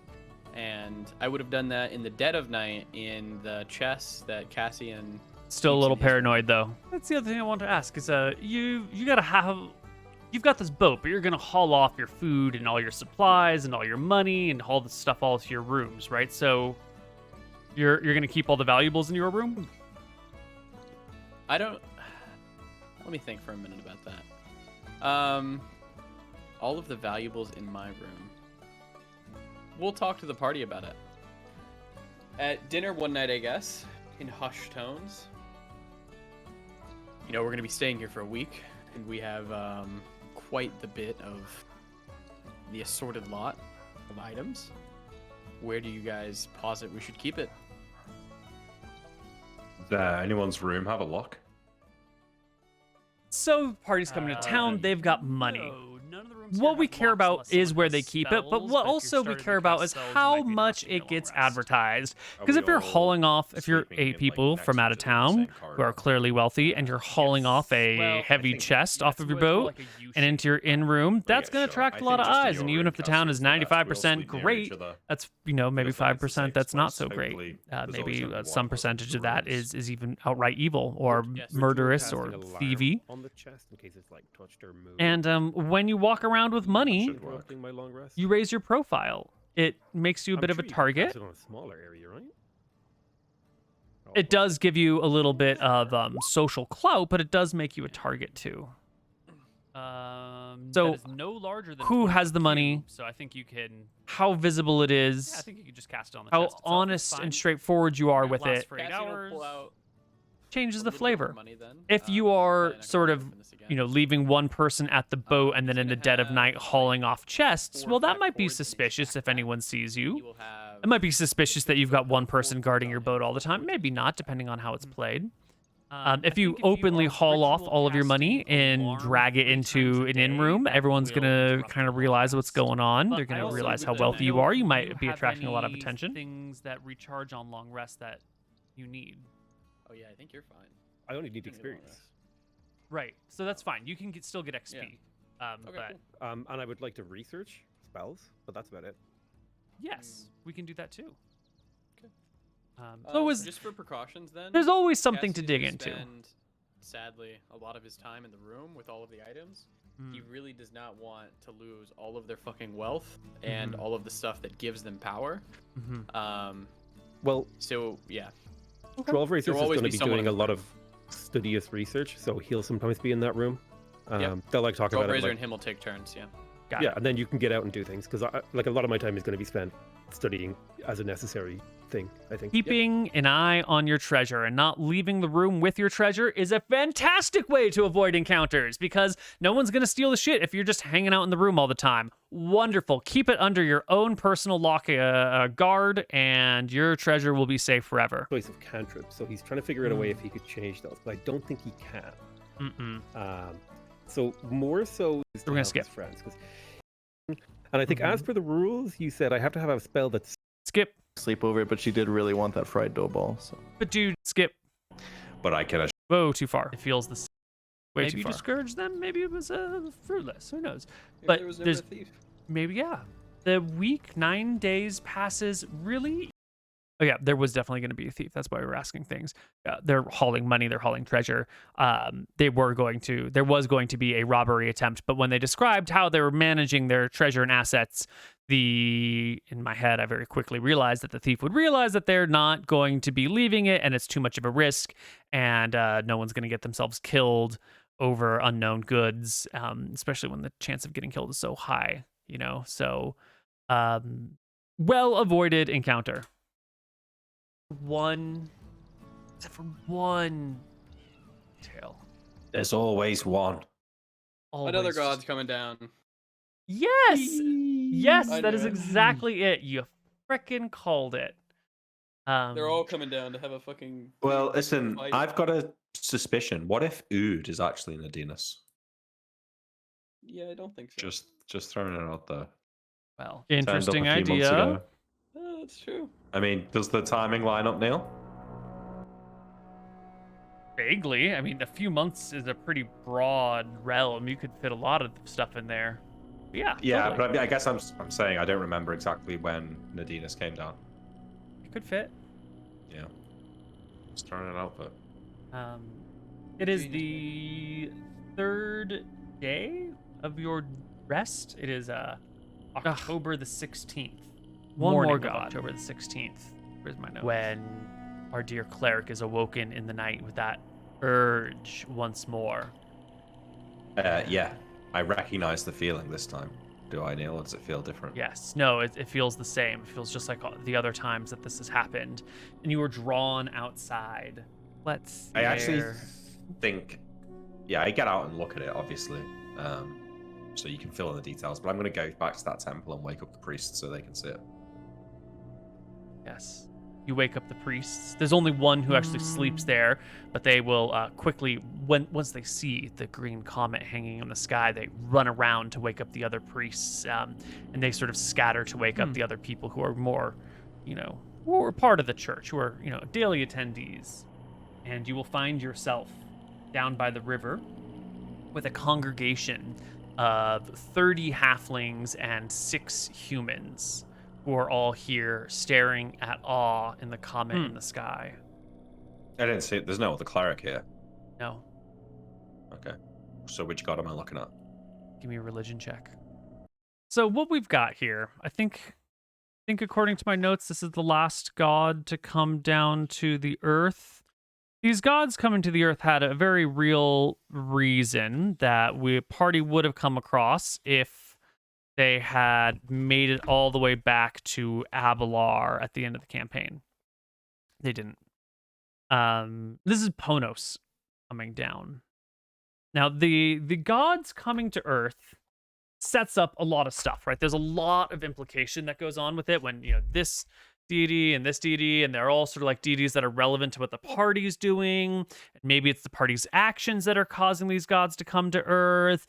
Are the party's needs and the gods' needs going to converge? Is it going to be part of this big story? We do a lot of like weaving in possibilities and trying to talk about set and setting. And the gods coming to Earth is a big part of the setting of the Age of Heroes. And the gods are, how do we say?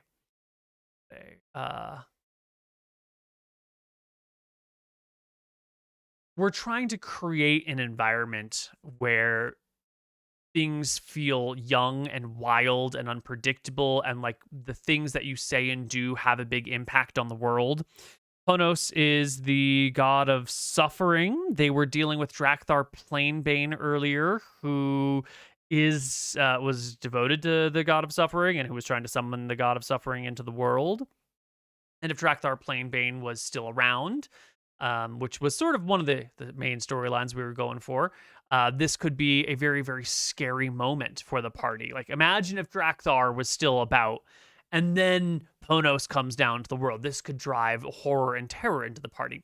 Fortunately for them, Drakthar Planebane failed to summon Ponos, and Ponos is coming to the world for completely different reasons. And if they had gotten back to Abelar, they would have seen that the gods coming to the world were because of Queen, what was her name? Meolata? I've forgotten her name. It's been a hot minute. Must be written down here somewhere. High Priestess Queen. Written down. Nope. Well, it's somewhere. Okay? Definitely somewhere. It's not anywhere. Okay? It's not anywhere. We're going to call her Meolata for now. She is starting a ceremony at the start of this campaign. Well, a little bit after the party arrives. She wants to change the nature of her area. She's trying to summon the gods to reshape the area around Abelar to create a rich river delta to produce a lot of food. And she goes on this multi-month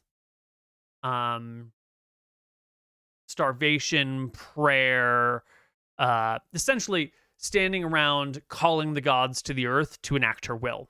She's trying to to raise the lands from the sea. And she's not like, I've been granted a spell specifically to do this. She's calling on the gods to reshape the world in her image.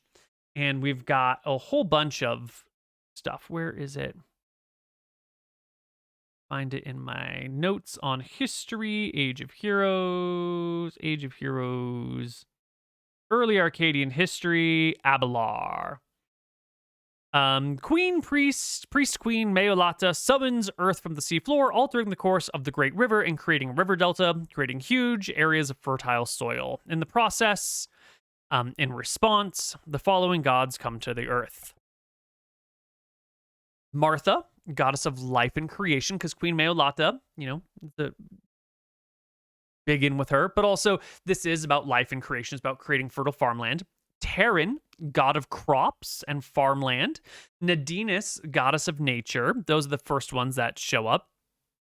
Tempos, goddess of fate and time. Bellum, god of war. And Nerul, goddess of family, home, and the hearth, all show up. And there's some reasons for this stuff here. Let's see. The spell, ritual, prayer, miracle, beseeching of the gods is a major event. It has taken 3 years of effort to make it happen and takes the form of an endless prayer initiated by the queen priestess Meolata in the public square until the gods answer her call. So essentially she says we're going to do this thing. We prep it for a few years and then we're going to pray until the gods do what we want. I am going to call them, and I'm not going to rest. I'm not going to feed myself. I am going to just show up and pray for the gods to alter the planet to fit our needs until they show up. And we could go a bit, let's go a little bit into the lore here. So her message to the gods and to the people is, quote, I will pray for this until it happens, or I starve to death. Without sleep or distraction, atop the ziggurat, in full view of men and gods, and invite the public to climb the ziggurat and join in prayer, or to witness this event. I do this for all the people of Abelar, so that hunger shall never be known throughout our lands. Let no person who would lend their voice be restrained in joining me. Because of the Queen Priestess' great size and the magic available to her and the support of her followers, this is a process that could last for years. When people come to pray with her, some take similar oaths to hers. None of them have the ability to fast for years, and most will break their oaths before too long. And so we have this rich history that we develop, many more paragraphs on this, that talks about Queen Meolata trying to reshape the land in her will. This is lore that the party would have gotten. They would have come back through Abelar and seen everyone, praying around this person and gods showing up. Martha, goddess of life and creation, comes to Abelar after 10 days of prayer. That's when Martha first comes down to the area. When followers with enough determination begin to die. So essentially Queen Meolata starts her prayers. After 10 days, some followers who have shown up to help begin the prayers begin to starve. Pretty hungry people begin to starve themselves, joining Meolata in this starvation prayer for the gods to alter the area. And Martha comes down being yo, please, you're my favorite priestess. You're my greatest champion. Don't starve yourself to death for this. And don't encourage other people to starve to death for this. We're not going to reshape the land. This is what the land is. Your intentions are honorable and your prayers have been heard, but we as gods got together and decided not to raise the sea. We're not going to do it. Just please just stop. And yet Queen Meolata persists. She just keeps on going with her prayer. And Martha will take care of a few things when she's down here. She'll take off for a little while and travel the area around Abelar, visiting things, doing things. And the party, if they had come back down the river, would have heard about Martha walking around as full-fledged Martha, taking care of things in the area. But she comes back after 45 days and comes back to Queen Meolata and is look, I've been on the planet for a little while. The answer is still no. You're literally just starving your people to death for nothing, and you're starving yourself to death for nothing. Stop it. Yeah. So after a little while, Terran, Nadinus, and Nerul arrive on day 57. They begin to come down to Earth on day 57 of the prayer, arriving on day 64. They offer to bless the river and its shores so that Abelar's shores could be twice as abundant, saving the city from any potential starvation. But Queen Meolata knows that this problem will only return, that the problem of starvation will return if the population of the city grows, and it has been growing. And so while you might make this area like a nice fertile swath, you're only really you're only delaying the problem. We need like a huge amount of farmland. And that's why the gods Terran, Nadinus, and Nerul, crops, nature, and family home, hearth, society come on down, because it's about, preventing the population from starving. And yet, Queen Meolata persists, the city of Abelar follows. After a while longer, Ponos, the goddess of suffering, will show up. He begins to come down on day 93, arrives on day 100. He walks the temple grounds, basking in the slow starvation of hundreds of people with a satisfied smile. There have been many deaths. The people neglect their daily duties and to join Meolata, or tend to those who neglected their own health for the sake of the city. The functional nature of the city begins to crack. Injuries go unhealed. Sicknesses begin to crop up from time to time. For the first time in centuries. And so Ponos is coming down because Abelar is starving itself to death, and people are like joining in this great prayer to change the world, that the gods are saying, no, we're not going to do this for you. It's not happening. You're all starving yourself to no reason. And now like suffering is spreading through the city, and Ponos, god of suffering, is coming down to just bask in the suffering, which is really nice because we've had this storyline. All this stuff's been going on. We're like, making this a vibrant area about the gods. There's this Drakthar guy. He's trying to summon Ponos for his own reasons. Ponos comes down. It's all sort of coming together. But the players, again, blind to most of this stuff happening in the background, seeing these gods coming down could influence them in all sorts of ways.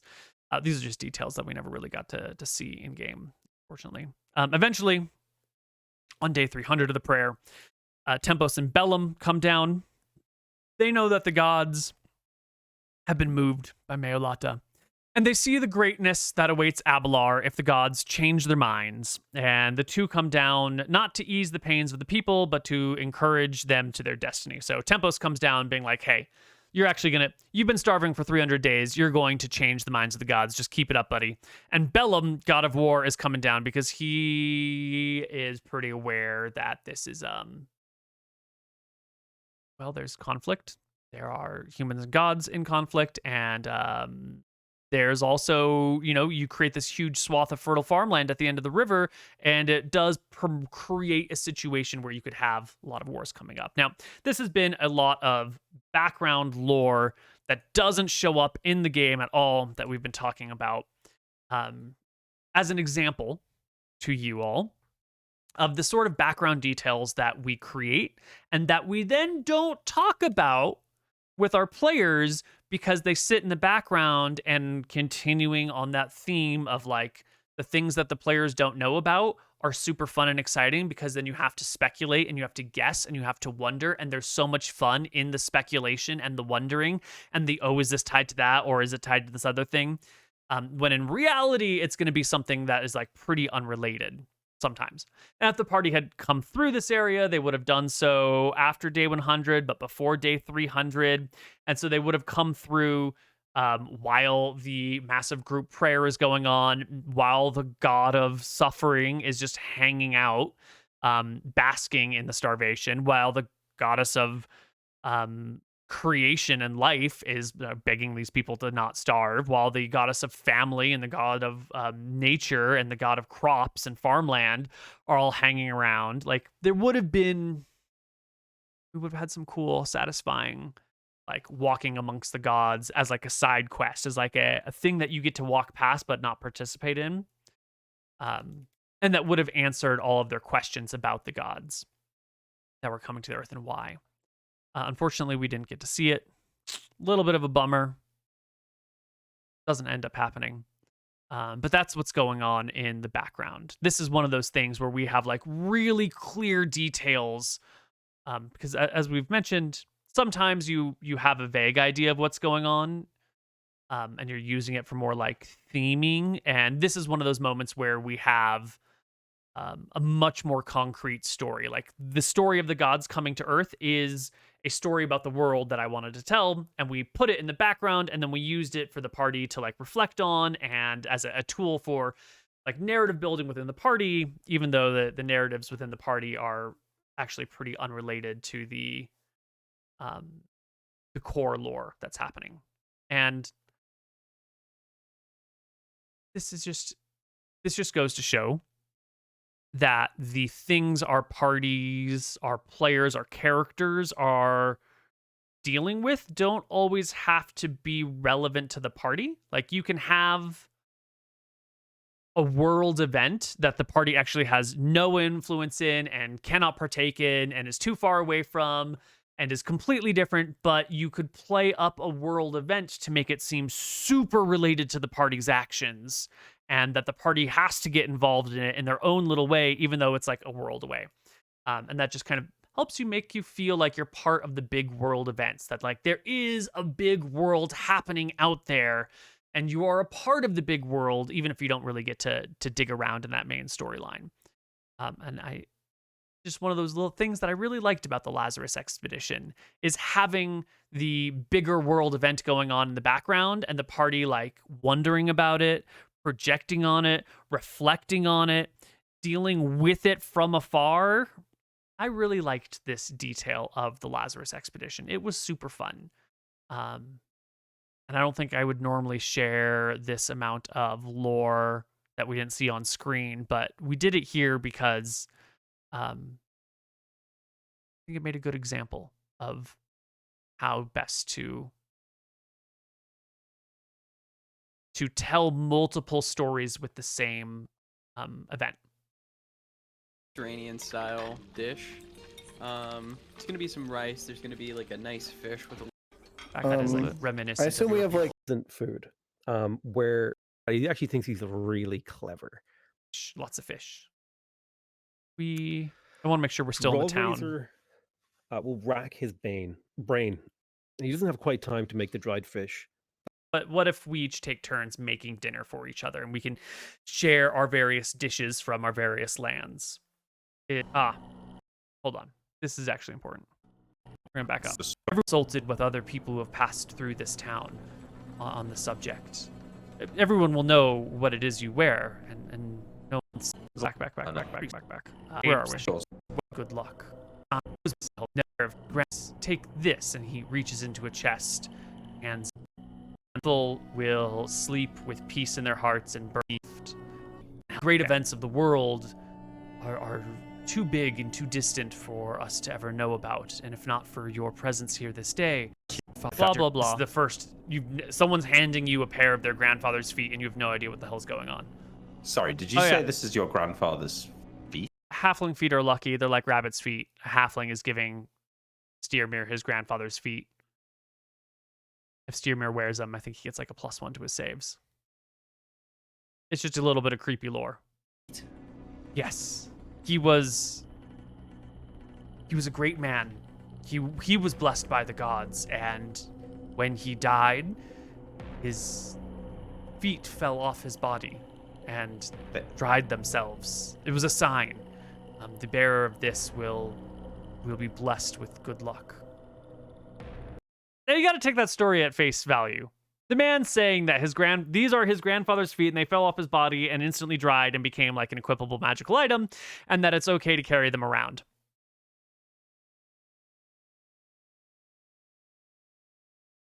And that's a great story.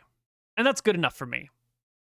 Of course, we don't, in contrast to the story about the gods we just told, we don't know if this story is true or not. Maybe this guy's grandfather's feet really did fall off, or maybe this guy has a pair of halfling's feet. He's also a halfling, and he's giving it to Steermere and spinning him the story so Steermere will accept them because it's all he's got to give. But that seems a bit stretched. It's probably a true story. But it's a weird one, right? It's a bit of a sketchy story. Well, but I like it. Like, everyone could do with a bit of luck sometimes, rather than be cut off. Like, is the bone like skip? Explain the story in detail. I wanted to get back to having a share or communal dinner, and at some point, someone has the idea of like having a communal dinner. Like, what if we each take turns making dinner for each other, and we can. Now, this whole dinner storyline, I'm going to tell you right now, we're bringing up the communal dinner storyline specifically because we want Ethan to make them some mushroom soup. And then with that in mind, let's watch how it plays out. Share our various dishes from our various lands. Sharing dishes from various lands. Great cover story. We've done a lot of character reflection. Now we're doing some cultural exchange. Love it. Anyone opposed or interested in that? Razor? We're not pushing it. We're saying, is anyone interested? Is anyone opposed? Like, we're asking for volunteers. We're making this super optional. We're dressing it up as like some cool, storytelling device, but it's actually just trying to get someone to eat some mushroom soup. How are you going to share a dish from your land without killing one of the locals?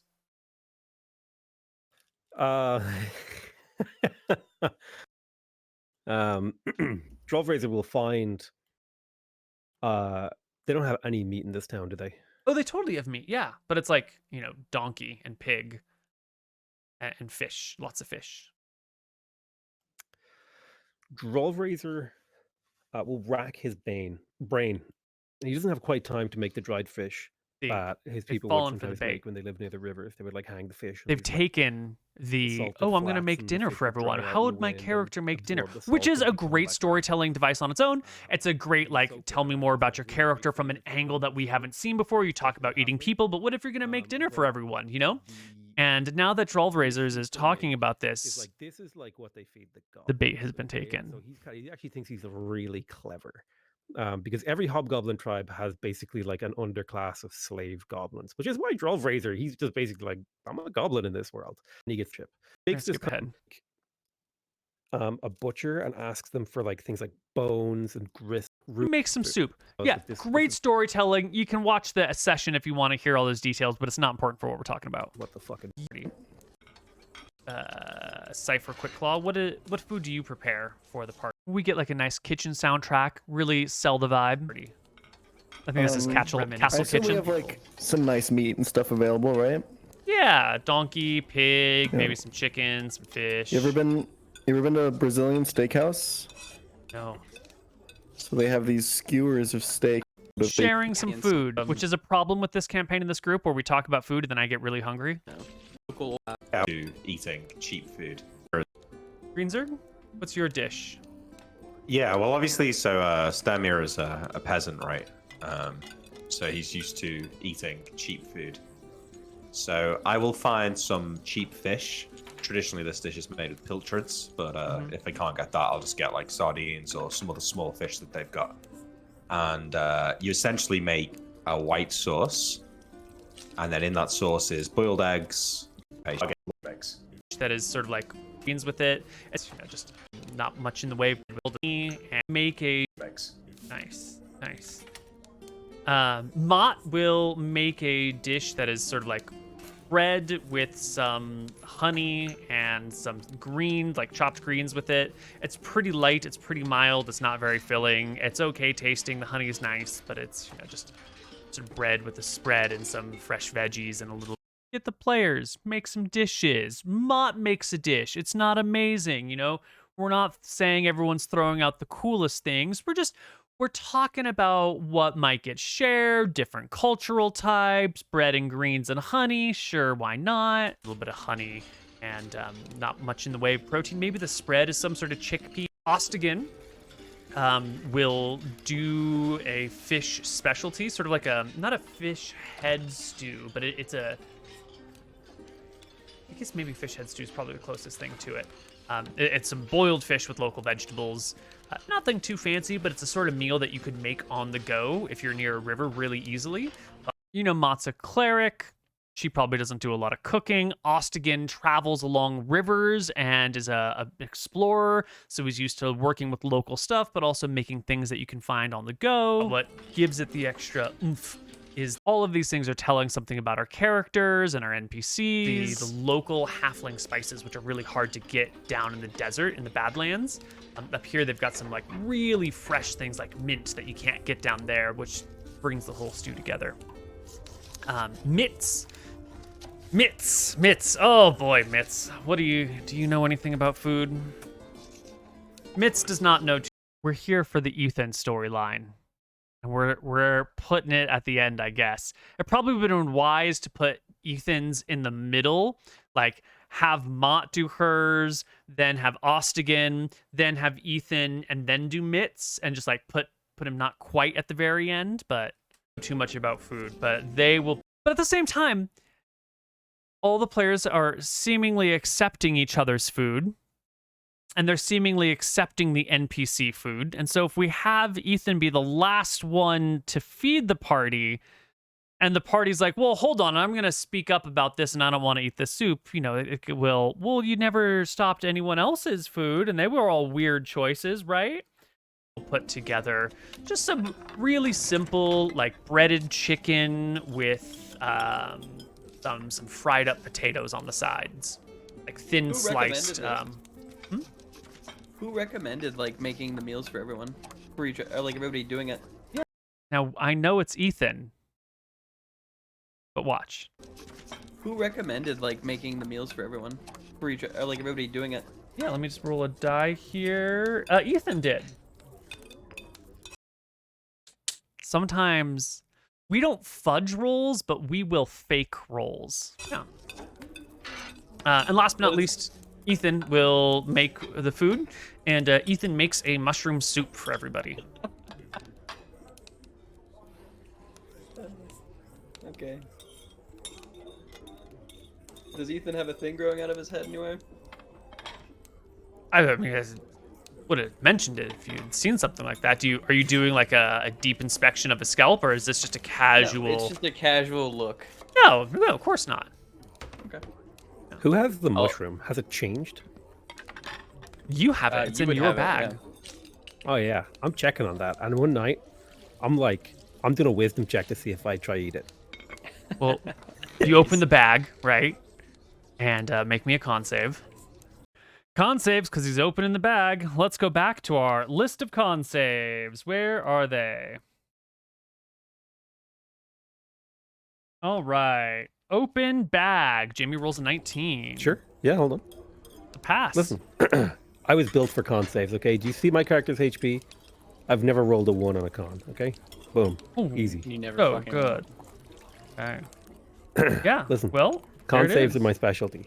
If there was a con class, I would play it. Now, wisdom, on the other hand, I eat the mushroom. So base. So fucking base. Cool. Yep. He's like furious. He has to know what. Yep, my notes say open bag, 19, eat mushroom, fail. Rolls aren't updating on the screen, but, you know, that's how it goes. Make a con save. Please, make me a con save. Easy. At disadvantage. Easy. Ooh. Well, he didn't know. I gotta re-roll it. Yeah, re-roll it. You didn't know. We'll take the first roll of your know. second. Yeah. Ethan's Good. Someone else make me a con save. Nice.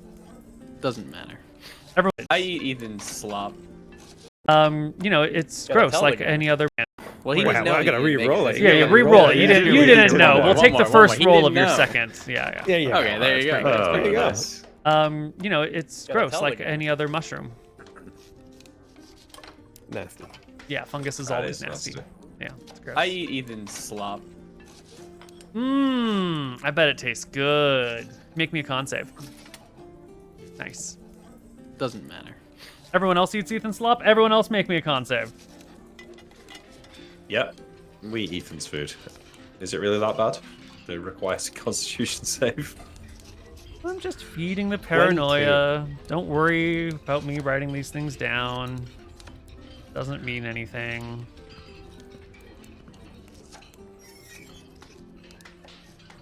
The rolls are Mootin 5, Nick 10, Jamie 25, Jan 15.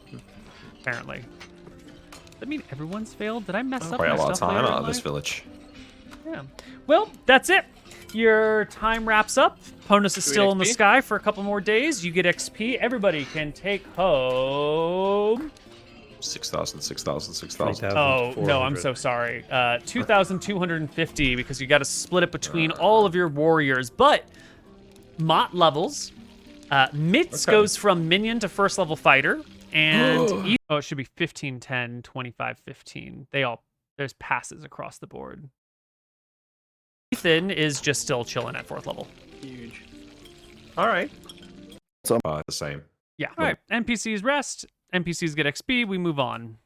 That's the party. We're going to forward, and we'll see you on the other side of a break. Hello, everybody, and welcome back to the Lazarus expedition.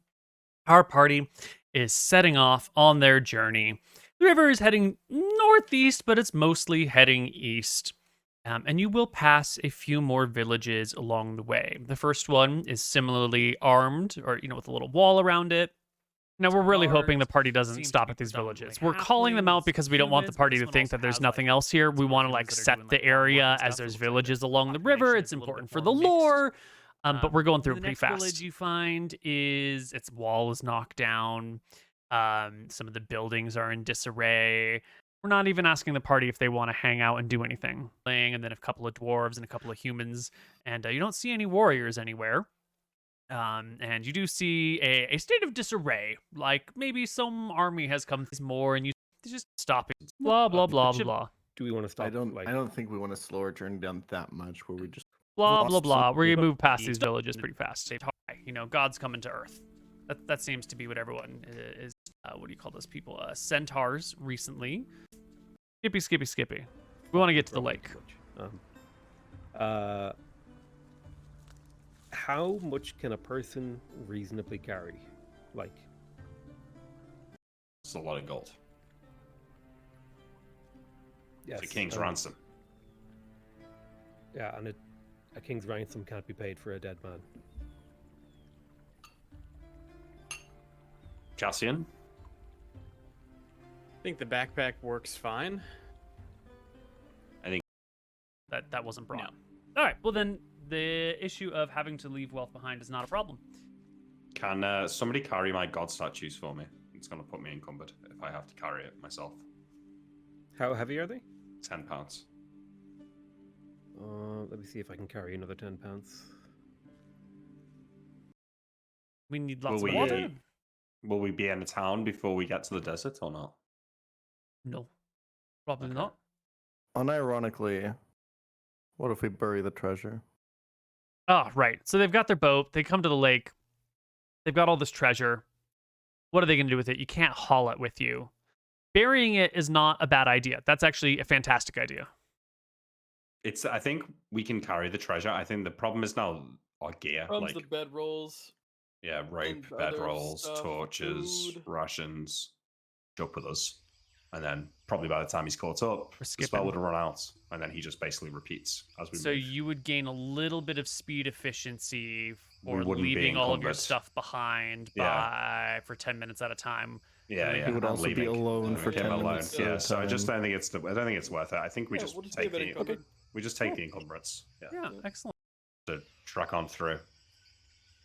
I'd say before we leave the forest, we want to make sure we've got enough water. I do have create water, so in a pinch I can make water for us, but it's limited by spell slots.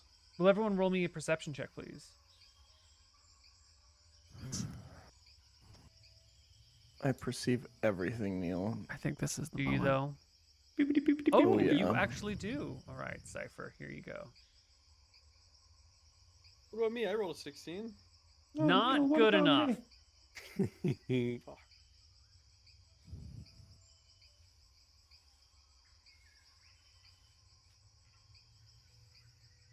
right, check your DMs in just a moment, Peachal. Our body's telling me yeah. I think this is the moment.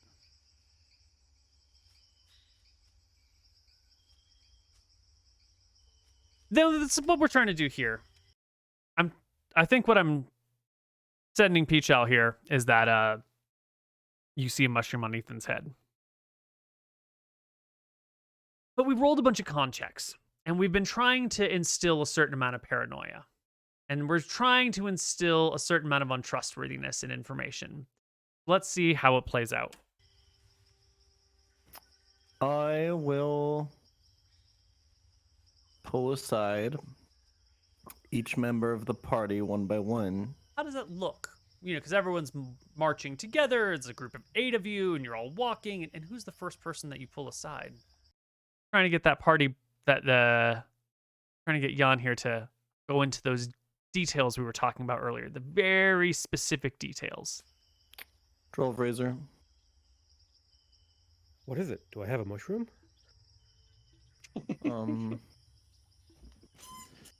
I will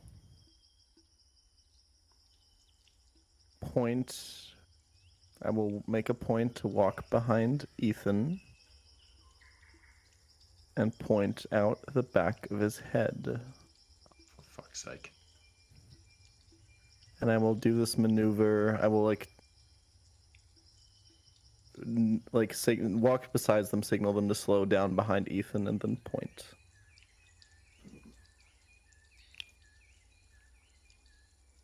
And you will see that there's a mushroom growing out of his head. See that DM head shake right there? Serious moment. And you will Everyone knows what's happening, right? We've built up a lot of tension over this the whole session. see that there's a mushroom growing out of his head. And the DM, one eye, head shake like this guy's fucking crazy. It's not true. Do I see it when I look? Well, hold on. We're talking to Droll Racers right now. Oh, sorry. Sorry, And, I got ahead of everyone. Right, Do you said I- Droll do Racers I- was the first person you talked to. Yeah, Drove Razor. I pointed Drove Razor, and I pull aside Drove Razor, and I point at the back of Ethan's head. What do I see? I'm gonna DM you some things. Mushroom, You mushroom. don't see Tension. anything. Tension. Who knows what?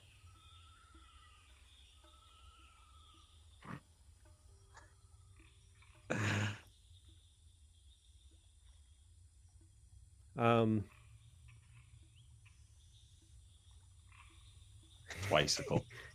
I will. I'll nod along with her, with Cypher, and say, "You should tell the others." Okay, I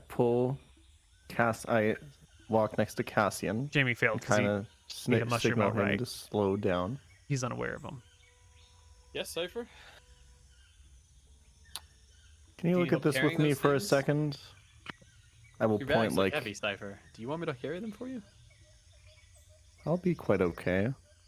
And I think Ethan passes us at this point, and I will point to the back of his head as well. I'll look.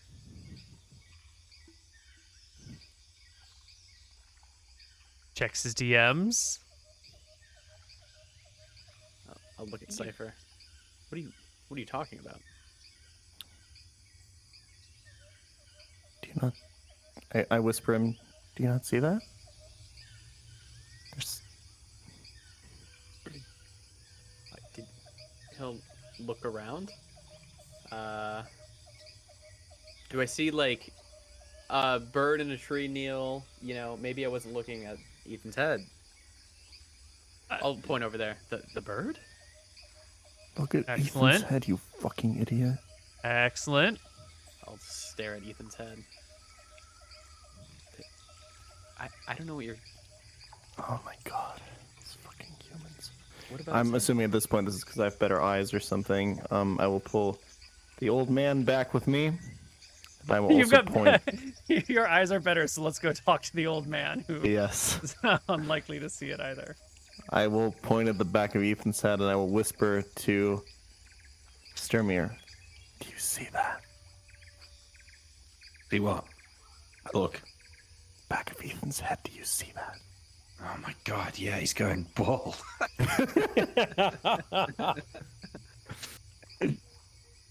Neal, do I get a secret DM or not? Yeah, you've already got it. Oh, thanks. Oh my god, yeah, he's going bald. That's awful. Not his, I've got like 30 years on him, and look at this head not out his, here. no, not his hairline. There's, how do you not, how are you guys not seeing this? There's something growing out of it. What? There's something Like growing out of it. I want to check the back of everyone else's head. How do you do this? Just like I will blatantly I check Sturmir. Anything? Is this just like a glance, or is this like pulling the hair apart? Like how visible of an action are we doing here? Is this likely to attract the attention of the whole party and grind us to a halt? Whatever I see on Ethan, I'm trying to see here. Yeah. Good answer. Send you some DMs. I mean, Neal, do I have full memory of what happened in Blup? Yeah, of course. So when he says there's something growing out the back of his head and I don't see it, I instinctively put my hand on the back of my own head. Feels pretty normal. Okay. I'm all right, right? You're okay. I fall back to Drollrazor, just because sometimes his communication is a little bit vague. And I look at him. What do you see on Ethan?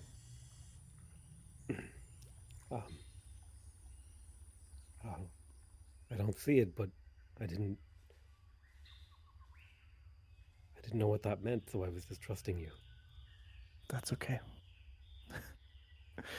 And Cypher is extremely confused.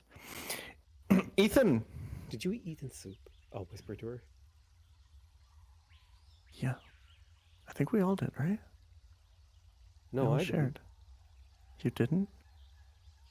Oh, was I the only one who ate it? No. Oh, I ate it. Okay. Oh, did we all eat it? Wait. Did we all eat it? Mm-hmm. Okay. Yeah, I did eat it. Never mind. Sorry. Ethan. So what do we got here? Well, according to my notes, Mutin, Nick, and Jamie, and Mott, and Ethan are all infected.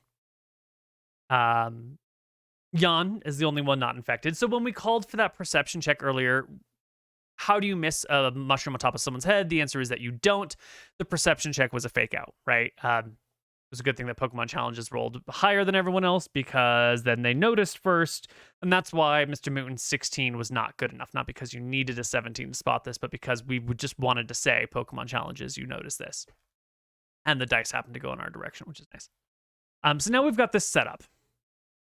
Everyone in the party is going to assume that they're infected because, they're good players. There's a weirdness around mushroom spotting. It's a weird thing. Jan's the only one who really knows what's going on. We can see how this unfolds. And the task of inter-party lies when the players kind of know the truth is a hard thing to pull off. It's hard to get people to reasonably roleplay their character in a way that they know is roleplay not having information that they have is hard at times. But this party does a really good job of it. Yes? What's up? Remember when we were in Blup? How could I forget it? And it's a fun event. You remember Hold on. Was there... Can you list all the weird things that... I'm just trying to recount everything so that we 100% know what was going on. Can you recount everything weird that you saw one by one there? This is a great maneuver here by Pokemon Challenges. Obviously, he's trying to get Ethan to be like, do you remember the mushrooms? Without calling it out exactly. He's trying to get Ethan to say they had mushrooms on their head without saying that word, right? He's trying to see if that natural memory recall is there.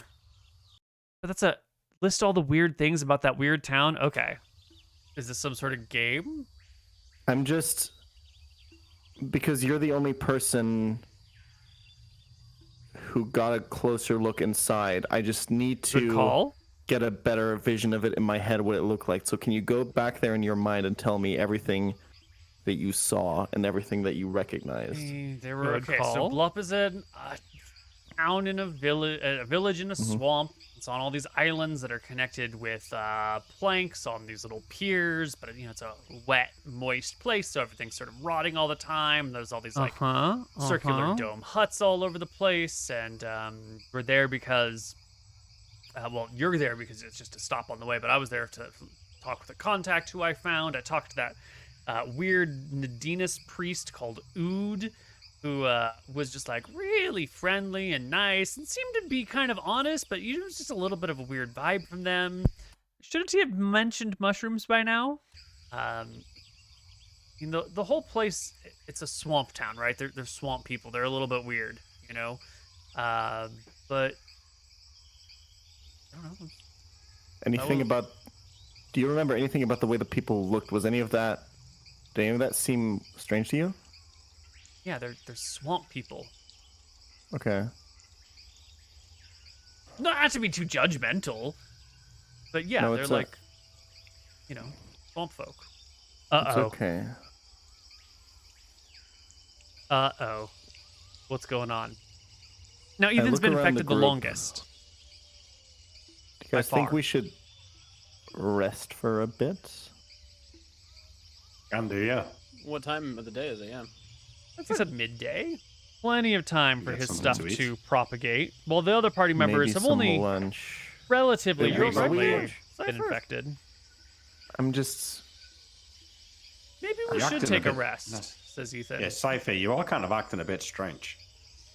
I'm fine. You sure? I think we... Yes. I just think we should...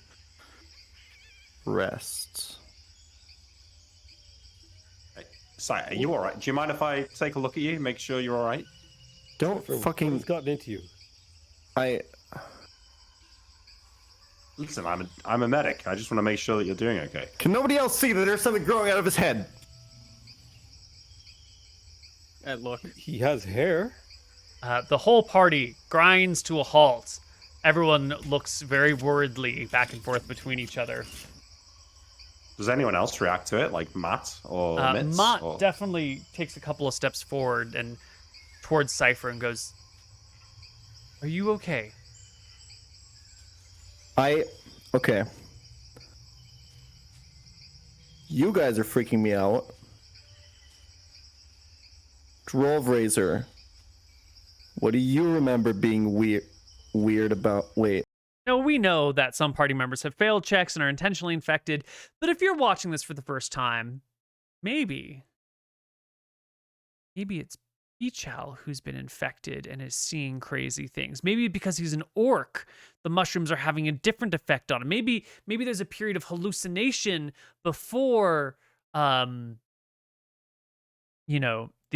infection takes place. There's all sorts of things that could be going on, and I really like how this works out. The dice rolls lined up nicely.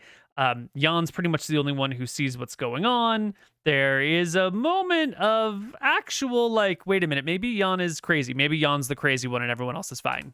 Stop. At least Don't that's say how anything. I feel it. Well, I remember We need to couldn't stop eat right... them. Okay. Stop. Drove Razor, come over to me. Are you okay, Cypher? There's something really weird happening.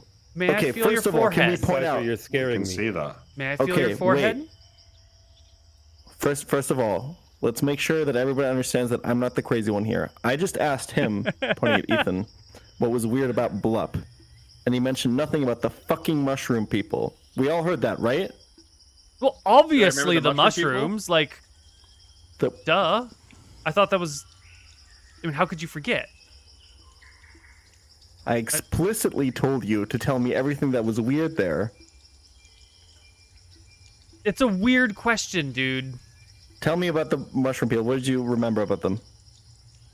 People had these weird little things growing off the top of their heads. They were everywhere. Even So who's the crazy one here? Oh my god, you guys are so fucking stupid. Okay. Cypher, I think we do need a rest. Yeah, maybe we You should run stop under for a the lot of stress. rest of the day. I don't need to rest anywhere right So now. maybe- I need to maybe you find should- out. Be nice to her or something, like comfort her a little bit or something like that. I offered to pick up her bags, and she I know, but just that's, asked me about his head. Cypher, it's okay. We're not in the arena. We're safe. Drove Razor, the mushroom that you cut off, that we cut off the lady, do you... Take it out. Show it. We should... Draw I need razor. to... Draw razor. Will. This is actually one of my favorite moments from a campaign. This was just perfect. It disappeared. It never existed. Cypher will let out a massive groan. I'm surrounded by fucking morons. Okay, everyone stop. Drop your shit. Ethan, get right here. Ethan takes a couple steps back from you and like puts his hand on his short sword. You're starting to freak me out there, Orky girl. Hey, chill out. Why don't we let Matt take a look at Ethan? Matt, can If you there look is at a Ethan mushroom, for me? you should be able to cut it off, right? Ethan says, only if you have Matt take a look at Cypher. Cypher's freaking out. I'm fine. Then you don't mind having Matt take a look at you, right? Seems fair. That's fair. That's fair, Cypher, right? She doesn't touch me. She doesn't touch me.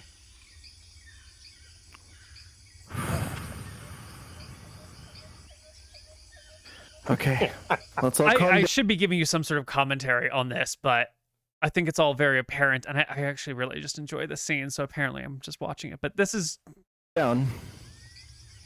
There should be some sort of DM reacts to D&D content, but that's not apparently what we're doing here. This is just very well done. The party did an excellent job. I participated, but the 4 players really stole this show right here. Very calm. I'm just okay. Cypher. It's okay. It's gonna be okay. Don't. I give him a nod. Well done. Mott, would you come and take a look at me? Mott will walk over towards you and Cassian will put his gear down. Yeah. Mott will And allow peer her through your inspecting. head and look over you a few times and check your eyes and look at your tongue and look down your ears and up. It's important that she's doing the full medical checkup, right? She's not just looking at his head. We want to pass this off as like there might be something wrong with someone. Let's do a full medical workup, or at least a partial medical workup. Your nose, and she'll check your pulse and feel the rhythm of your lungs, and you seem healthy as a horse. Okay. Ethan. I'd like her to check you next. And steps forward and sits down, and Mott does the same thing. Comes back and like, yep, healthy as a horse. Like turns to Cypher. Go I'll ahead. next. Oh, please. What? Go ahead. She walks on over to you, has you sit down, starts to look through you. Looks at your eyes, looks at your mouth, looks under your tongue, looks up your nose, looks in your ears, checks your pulse, gets her hands all over you, gets in real close proximity, touches you in many places. Just got to make sure that fear of spreading infection is festering. Your breathing goes through your hair, starts looking for things, comes back, says, "You're fine too." Okay, everyone seems healthy. I'm a cleric. I can cast Detect Is that a spell that she has? Hold on, let me double check before I say anything stupid. Good idea. I can cast Detect Poison and Disease. Okay. Can you cast it on all of us? Or is it one person per spell? Can clerics ritual cast? Is that a thing? Yeah. Yeah? If they've got it known. If they have it known. Yes, she has it known and memorized, actually. That's what I mean. Sorry, if she has it memorized. Oh, that would have been a sick dilemma if she could only cast it on one of the 2 of us. Yeah, that would have been cool, yeah. Concentration. You can sense the Oh, presence she and only has to do it location one of time anyway. diseases, poison creatures within 30 feet of Okay, you. nice. So she can check all of us with this. Mm-hmm. Yeah, great. She'll cast Detect Poison and Disease. Look across the whole party. Check the whole party out. And come back and be like, okay, no one here is sick. No one here is poisoned. Maybe you've just been in the sun too long. It's been a long journey. I don't. So, the DM who was rolling lots of like, hey, everyone make me a con check for paranoia. Make me a con check for paranoia. Make me a con check for paranoia. Are we actually paranoid? I'm sorry, are we actually infected? And this is all like the magic isn't even working appropriately, or are we doing more paranoia thing by making Pokemon challenges seem like a crazy person? Now, as people on the director's commentary, we know that this is not a Pokemon Challenges is crazy. We know that Ethan is indeed infected and Pichow's not infected. And so we've got some questions. Mott is not recognizing the infection via detect poison and disease. Is that because it's not a disease or a poison? Or is that because she has internalized, because she's infected herself, that there's not a problem with this disease and so it doesn't show up? It's like disease might be a relative term, and if she wouldn't consider something a disease, then it wouldn't pop up. But if she would consider something a disease, it would pop up. Like if she's from a society that views heterochroma, like if your eyes are different colors, as like a terrible affliction, then maybe she would pick up different colored eyes as a disease. Whereas if she came from a society where no one, that it either wasn't a thing or it never happened, or it was a blessing or a good thing, maybe it wouldn't pop up and detect poison and disease. Are we getting some sort of like spells are somewhat subjective, which makes a lot of sense that the spells have a little subjectivity to them? Or is this thing, this is disease specifically bacterial or viral, and here we have a fungal infection, and you need like a detect a fungal infection spell? That's not what it is. If there's something there, use your knife and cut it off. The answer is that Mott is infected, and so she is no longer registering other people's mushroom infections as problems. That's the default. That's how people ought to be. And so when she is detecting disease, she wouldn't recognize that as a disease on like a subconscious level, and so it's not registering for her. Like if you open the developer console while you're browsing a website and you see that like errors are being thrown in the console log, but the page is loading perfectly fine, you will just sort of gloss over those errors and be like, that doesn't matter, that doesn't matter, that doesn't matter. But if like the page isn't loading fine, then you might pay attention to those errors. Or maybe that's not the greatest example, but it's sort of similar to that. Off. Ethan takes a step back. I'm not letting this crazy woman get near me with a knife. Don't fucking call me crazy, you bitch. Hey, I'm sorry. I've seen You're you fight, fucking guys. insane. I've seen you fight, okay? And you are weighing this group down. Get the fuck over here.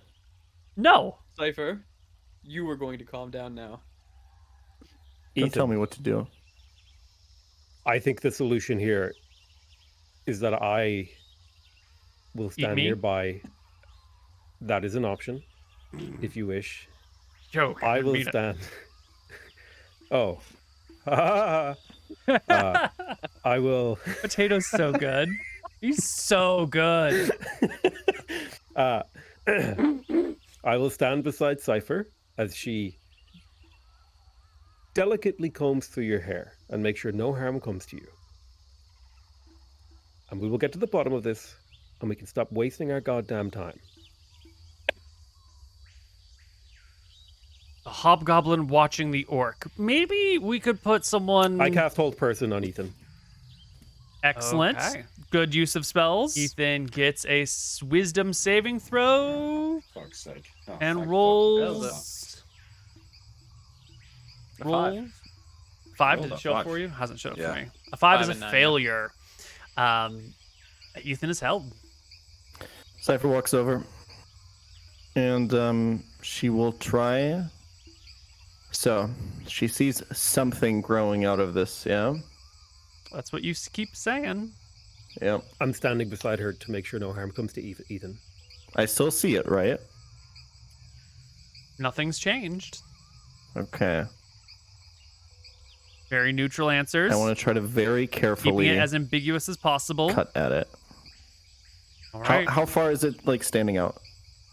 I mean, it's not really there, but if you want to, do what you're going to do, then do what you're going to do. How far does it look like it's standing out? You tell me, man. You're the crazy one. Okay. It looks like it's standing out by an inch.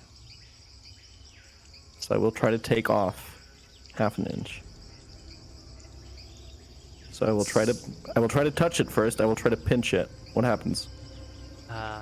Well, it breaks off in your hands, and all of a sudden everybody sees there's the tip of a mushroom resting in your hands. I hold Where it did out. that come from? That's the one that Drolv Races took, right? This one is fresh. Mushrooms To are clarify, I delicate. They ate break that off one. real easy. We fucking know Lot. you ate that one. Do you know how to undo this? She just said we're not diseased. So the party is in an unusual I'll situation pray now. on it. They're me- infected with something. Disease is something that's difficult to believe run that in Ethan D&D used campaigns mushrooms. because diseases Ethan will is helpful. often leave you with like combat penalties or some sort of You can still see, right? disabilities or some sort of I'll show you know, the mushroom I stat plucked from his penalties, head. which are not super fun to play. You don't Okay, want to be like, nothing cool, is I've got happening -5 here. to all my stats. I'm just going to keep doing points my your stuff sword because -5 to my at stats Cassian. actually doesn't stop me from doing So you anything. Someone just has to apologize to carry me. my bags. It's like it's a weird thing to roleplay disease, and it's usually not very fun. nothing But to this is a apologize disease for. where you I aren't did not really call you a noticing liar. the I just said impacts. you In need to fact, calm down. one of the main features of this disease is that I you never feel doubted you. fine and you don't recognize the disease in yourself or others, which is just a great way. There's, If I can congratulate Cassian myself and Cypher, but there's for bigger doing problems here a with your spreading fries. of disease that Why the has fuck like did plenty none of of us see fear that? because the party doesn't You know don't have what to it's be doing, but a it doesn't genius to work appear out to be what the doing information anything applies. dangerous. But what sort I'm of starting to disease feel really wouldn't fucking have like it's got to have some Maybe sort this of? detect It's not just a magic. a The mushroom has visual the ability disease to where a mushroom grows out of your detect head. Like it is affecting your brain and your ability to Fraser, what are you perceive talking things, about? and Mott's ability to is- cast that was spells on obvious. some way. It's And so now we get to obviously it's magical in explore some way, right? a little bit Well, I cannot what detect happens magic. when the Drop party it. is look at the stricken by mushroom some and sort kind of disease realizing or what illness, I'm which is what we holding, I wanted. fucking drop it to the ground. Originally, what we wanted for Blup was for there to be sickness in the town and the party to arrive and get infected with some sort of plague. But I couldn't figure out how to make plagues work and couldn't figure out how to make diseases work really well. And I had some ideas and I wrote down some notes and I came up with some stuff. And then I was like, this is so much better. And so we ended up doing this. I have a 44 healing potion on me. I'm gonna uncork it, and I'm gonna put a drop of it onto the mushroom. Does anything happen? No. Can Drolv Races, can you detect magic? Matt, can you detect magic? Mott does not have it prepared. Drolv Drolv Racer, Races? I have not learnt that spell. However, it is in this book. And I'll hold up Roy's book and say I just didn't have time to research it in town. I can cast Dispel Magic. I could try and casting that on all of us. It's expensive. Is it magic or is it a creature? Well, that's Really really quick. quick. We could detect it first. Really quick. Koibu, do I still see like a point where I plucked it off on Ethan? Yeah, you plucked it off and there's still like a little stalk left. Do you guys see anything on Ethan? No. I take a close look. No. Here, Cassian will kind of undo his shirt and pull it back a bit. Cut it out. What do you mean? To Cypher Clickclaw. I'll hand her my dagger. Wait, do you have There's one on your something there. chest? It's on the back of his neck. He's gonna show it. I don't know if he has one. But wait, hang on. I touch Ethan's head. I touch like Cypher. Where is it? And I want to put my hand like on where the mushroom's meant to be. I hover my finger over the stump, like 2 Yes. inches over it. So I poke Yeah. the stump, Neal. Do I feel a This bump is, there, or This is very much like seeing the blind spot in your eyes where your retinal cord is. Like you won't notice that it's there unless you really go out of your way to do the right thing. And like if you're just combing through his hair on your own, you don't notice it. But if Cypher like puts your finger on it, you'll feel this thing that you don't really notice is there at all. Do I As still see I'm- the That was a great example, Neal. Pass, Neal. You did great. There's often questions of perception, how someone can notice something, how something can be hidden, and coming up with this explanation for why you don't see these mushrooms on the fly and how you won't recognize if it's there, like you wouldn't feel it if you ran your hand through your hair. That was a great explanation. That was well done. Good job, Neal. mushroom on the ground? That I Unless dropped? if you dropped it, you might have walked a few feet away from it. I don't know. It's probably still there, but you Okay. dropped it in the wilds, and there's grass and bushes and shit, and it might get lost very quickly. As I touch the stump of the mushroom, I want to close my eyes and try and will myself to see things as they truly are. So if this was like, I kind of want to like tap into my He wants to say versus illusions. and I essentially attempt to overcome this like magical effect that's blinding my perception. You're trying to cast the 4th level True Seeing spell? Essentially, no, not for necessarily. free? Not necessarily true seeing, because this is a trick of the mind, isn't it? Oh, it is like a disbelief check, right? Well, sort of. It's a trick of the mind. That's what I'm saying. So I'm saying with enough willpower, you should be able to. And the fact that I'm touching this, and it's kind of like at this point, I feel like its hold over me is weakest because he's making some good points. My sense of touch is now betraying my sense of vision, and I would like to close my eyes to turn off my vision and concentrate on feeling the mushroom and convincing myself of its existence. And then I want to like steady my breath, say a little prayer to Esther, and like open my eyes and try and summon my willpower to like overcome the mental He's block. trying to pull Give me a wisdom saving throw. Yes, and you know, I'm not sure if my halfling's feet Luckstone gives me a +1 on this, but 12. Your Luckstone is already applied to all of your saving throws. I've changed it in your character sheet, so you get a +1 to all your saves. Yep. You open your eyes, and it's still much the same as it was before. I asked Cypher to check me, and I hand her the dagger, and if there's anything there, please cut it out. There is nothing there. Mushrooms haven't sprouted from them yet. It'll take Problem some with time. mushrooms they take is, a while. guys, they grow under the ground. You know, the tops that come out, that's just the flower. He's right. It's true. So I think we're gonna need the elves to help us then. None of you can handle it. well, like I said, I could try to spell magic. Jawbreaker is going to like inspect himself. Do I feel at all different? No, not even slightly. Do I feel enhanced? Nope.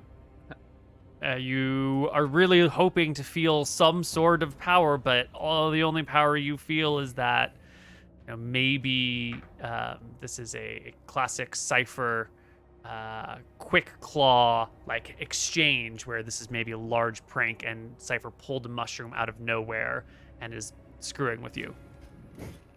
That's the only power that could be here. Jawbreaker is disappointed that he has not assimilated the power of the mushroom after eating it. Ugh, bummer. Okay. I want to try to make out the mushroom that I dropped on the ground. Can I see it anywhere? Give me a perception check. We're gonna skip ahead a little bit. It up. That's some mushroom shenanigans that go on. Yeah, The party mushroom. eventually comes up with a plan. I don't think so. I think it I don't think there's any other good slot. I think it's fine. In the wilds, we do a good job of playing this off. The party finds a mechanic. I think there's a cure disease spell. They have to have like a magic hut, and some people that get quarantined into the magic hut, and there's some cure diseasing going on, and then you got to rest for spell slots and cast more cure disease, and they've got some rations in the boat. They go back to the boat, and they've got some water, and they kind of set themselves up, and it's fine.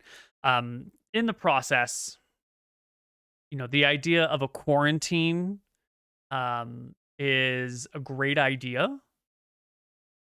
But it also one of the problems with diseases in D&D campaigns is that we are modern people who have modern concepts of germ theory, and we have a good idea of quarantine and why a quarantine is useful. I imagine the quarantines that were set up in the early days were just to see, like, are these people infected? You need to sit out there and prove that you're not infected for 2 weeks.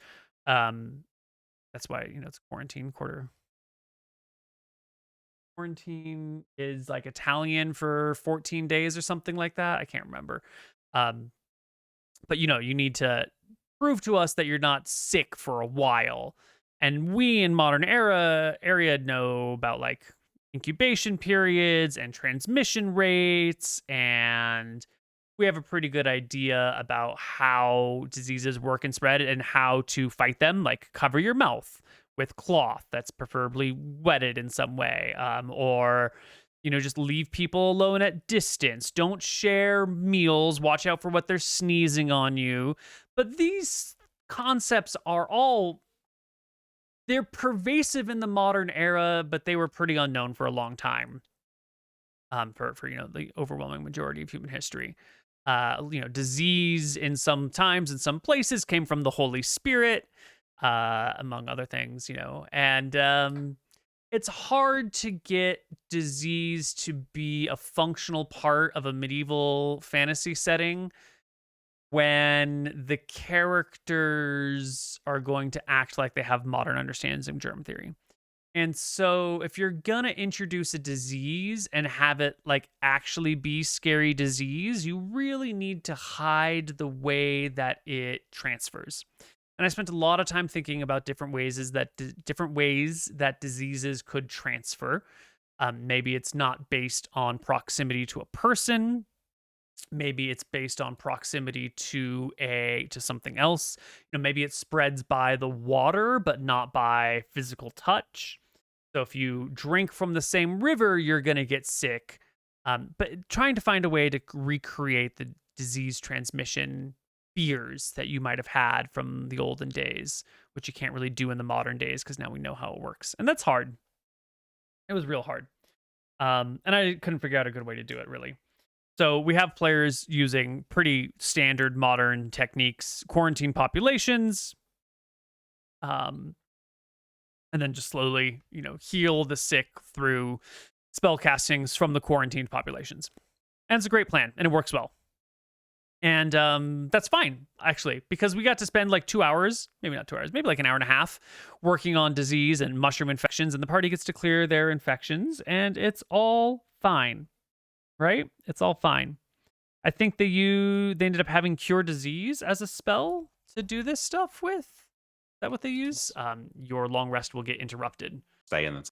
And everyone else handles it, and they stay in the hut the whole time. Combat encounter, and it's not that. Ma and Drawblazer, do not come out under any circumstances and mess up your rest. You need to get these spells. I think as per the hand takes an extra. The interruption is large enough, these things can spot, sort of break up, right? It's okay. Right, We a also sliding have the scale. option of walking to the nearest elven. Those are Yeah, that's true. Yeah, Maybe they the may mushrooms kill us are if the they elves. detect. the encounters. 3 to Drollraiser, Mm-hmm. and I give letter 1 to Cassian. Mm-hmm. I'll read the letter one night. I will DM you. And I think there's something else we get The here. mushroom- All right. Some letters. Mundane. So I don't know if Roy was even paying attention at the moment that this happened, right? If the party's traveling for weeks and they're taking a long rest for weeks, Roy and back to the characters in the afterlife. Vasher might be, wandering the jungles or hanging out at the bar with the new bartender and just occasionally checking in to see if anything interesting is happening. And the party's just like fucking walking on a road. But then one time you check in and you notice like there's weapons drawn and someone's naked and you like look in and you're like, oh my God. So you might not have been around to see these things develop until attention was called, since it's been a boring bout. I think Vasher personally, his entire purpose for not moving on is the fact that he needs to see this quest completed. So he would be watching pretty actively. He might not watch every single waking moment, but a bit like someone who can't stop checking their phone, right? Got it. Whenever there's like a pool of water nearby, he'll just kind of like glance down and see, Then, are they in combat? No, they're Give good. me a perception check, Vasher. DC 10? Boom. Yeah. So Oh wait, you definitely Yes. noticed, well ahead of time, as the party is on the boat, from your vantage point, you see this mushroom like growing out of his head, and people just didn't happen to notice it because Ethan sat near the back end of everything, and it wasn't until everyone was on the road and walking that the mushroom like really broke free of his hair and was able to be spotted. I'll like ask Roy. I was like, talk to Roy. I'll point it out to Roy. Roy, can you see that mushroom is growing out of his head? Ethan is definitely infected. I knew they should have burnt Block to the ground. It's the only way to deal with this kind. Well, they got some good reflections here. I don't think there's anything else at the end of the session, But heavily. That's what I want to know. right? Being treated very nicely. But you will notice that Julia Farseer has taken some samples of horse hair and horse hooves and some horse urine and some horse drool from him, and seems to be doing some sort of ritualized magical investigation of this horse, and is or maybe it's some sort of scrying on the horse or something. Julia has taken a experimental interest. A horse that is Basher's former friend turned into a horse by ogre magic, and now hanging out with Julia Farseer. Yeah. Is that a good thing or a... No. That's it for this session. We'll be back. I thought there might have been an elf encounter at the very end, but apparently that's the next session. Next session, there'll be an elf encounter at the very beginning-ish. And we'll move on. But I think the party solves their issues for the most part here. And yeah, so this session, we came into a town with a weird mystery. We successfully scared the party into just fucking leaving the town and not going back. And that was great. It was excellent.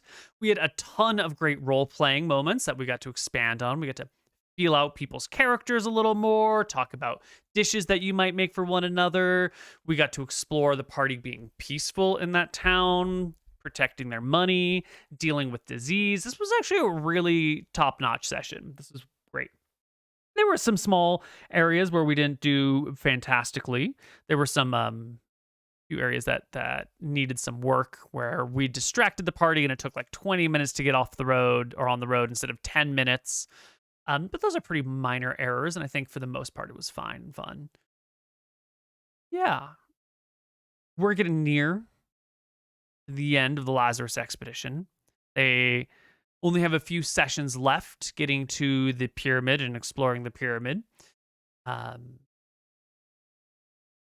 We're now recording these after the campaign has been finished, so I think there's only... I mean, this is filled with spoilers, so if you don't want spoilers for the campaign, you should have not be watching these. But I think there's only 2 or 3 sessions left. It's got to be 3. It's 3 sessions left. And yeah, I guess we'll get to those sooner than later, we hope. And that's it for today's director's commentary of the Lazarus expedition. Thank you all for coming by and watching.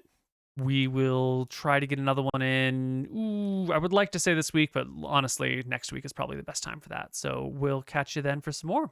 Ciao. Bye-bye.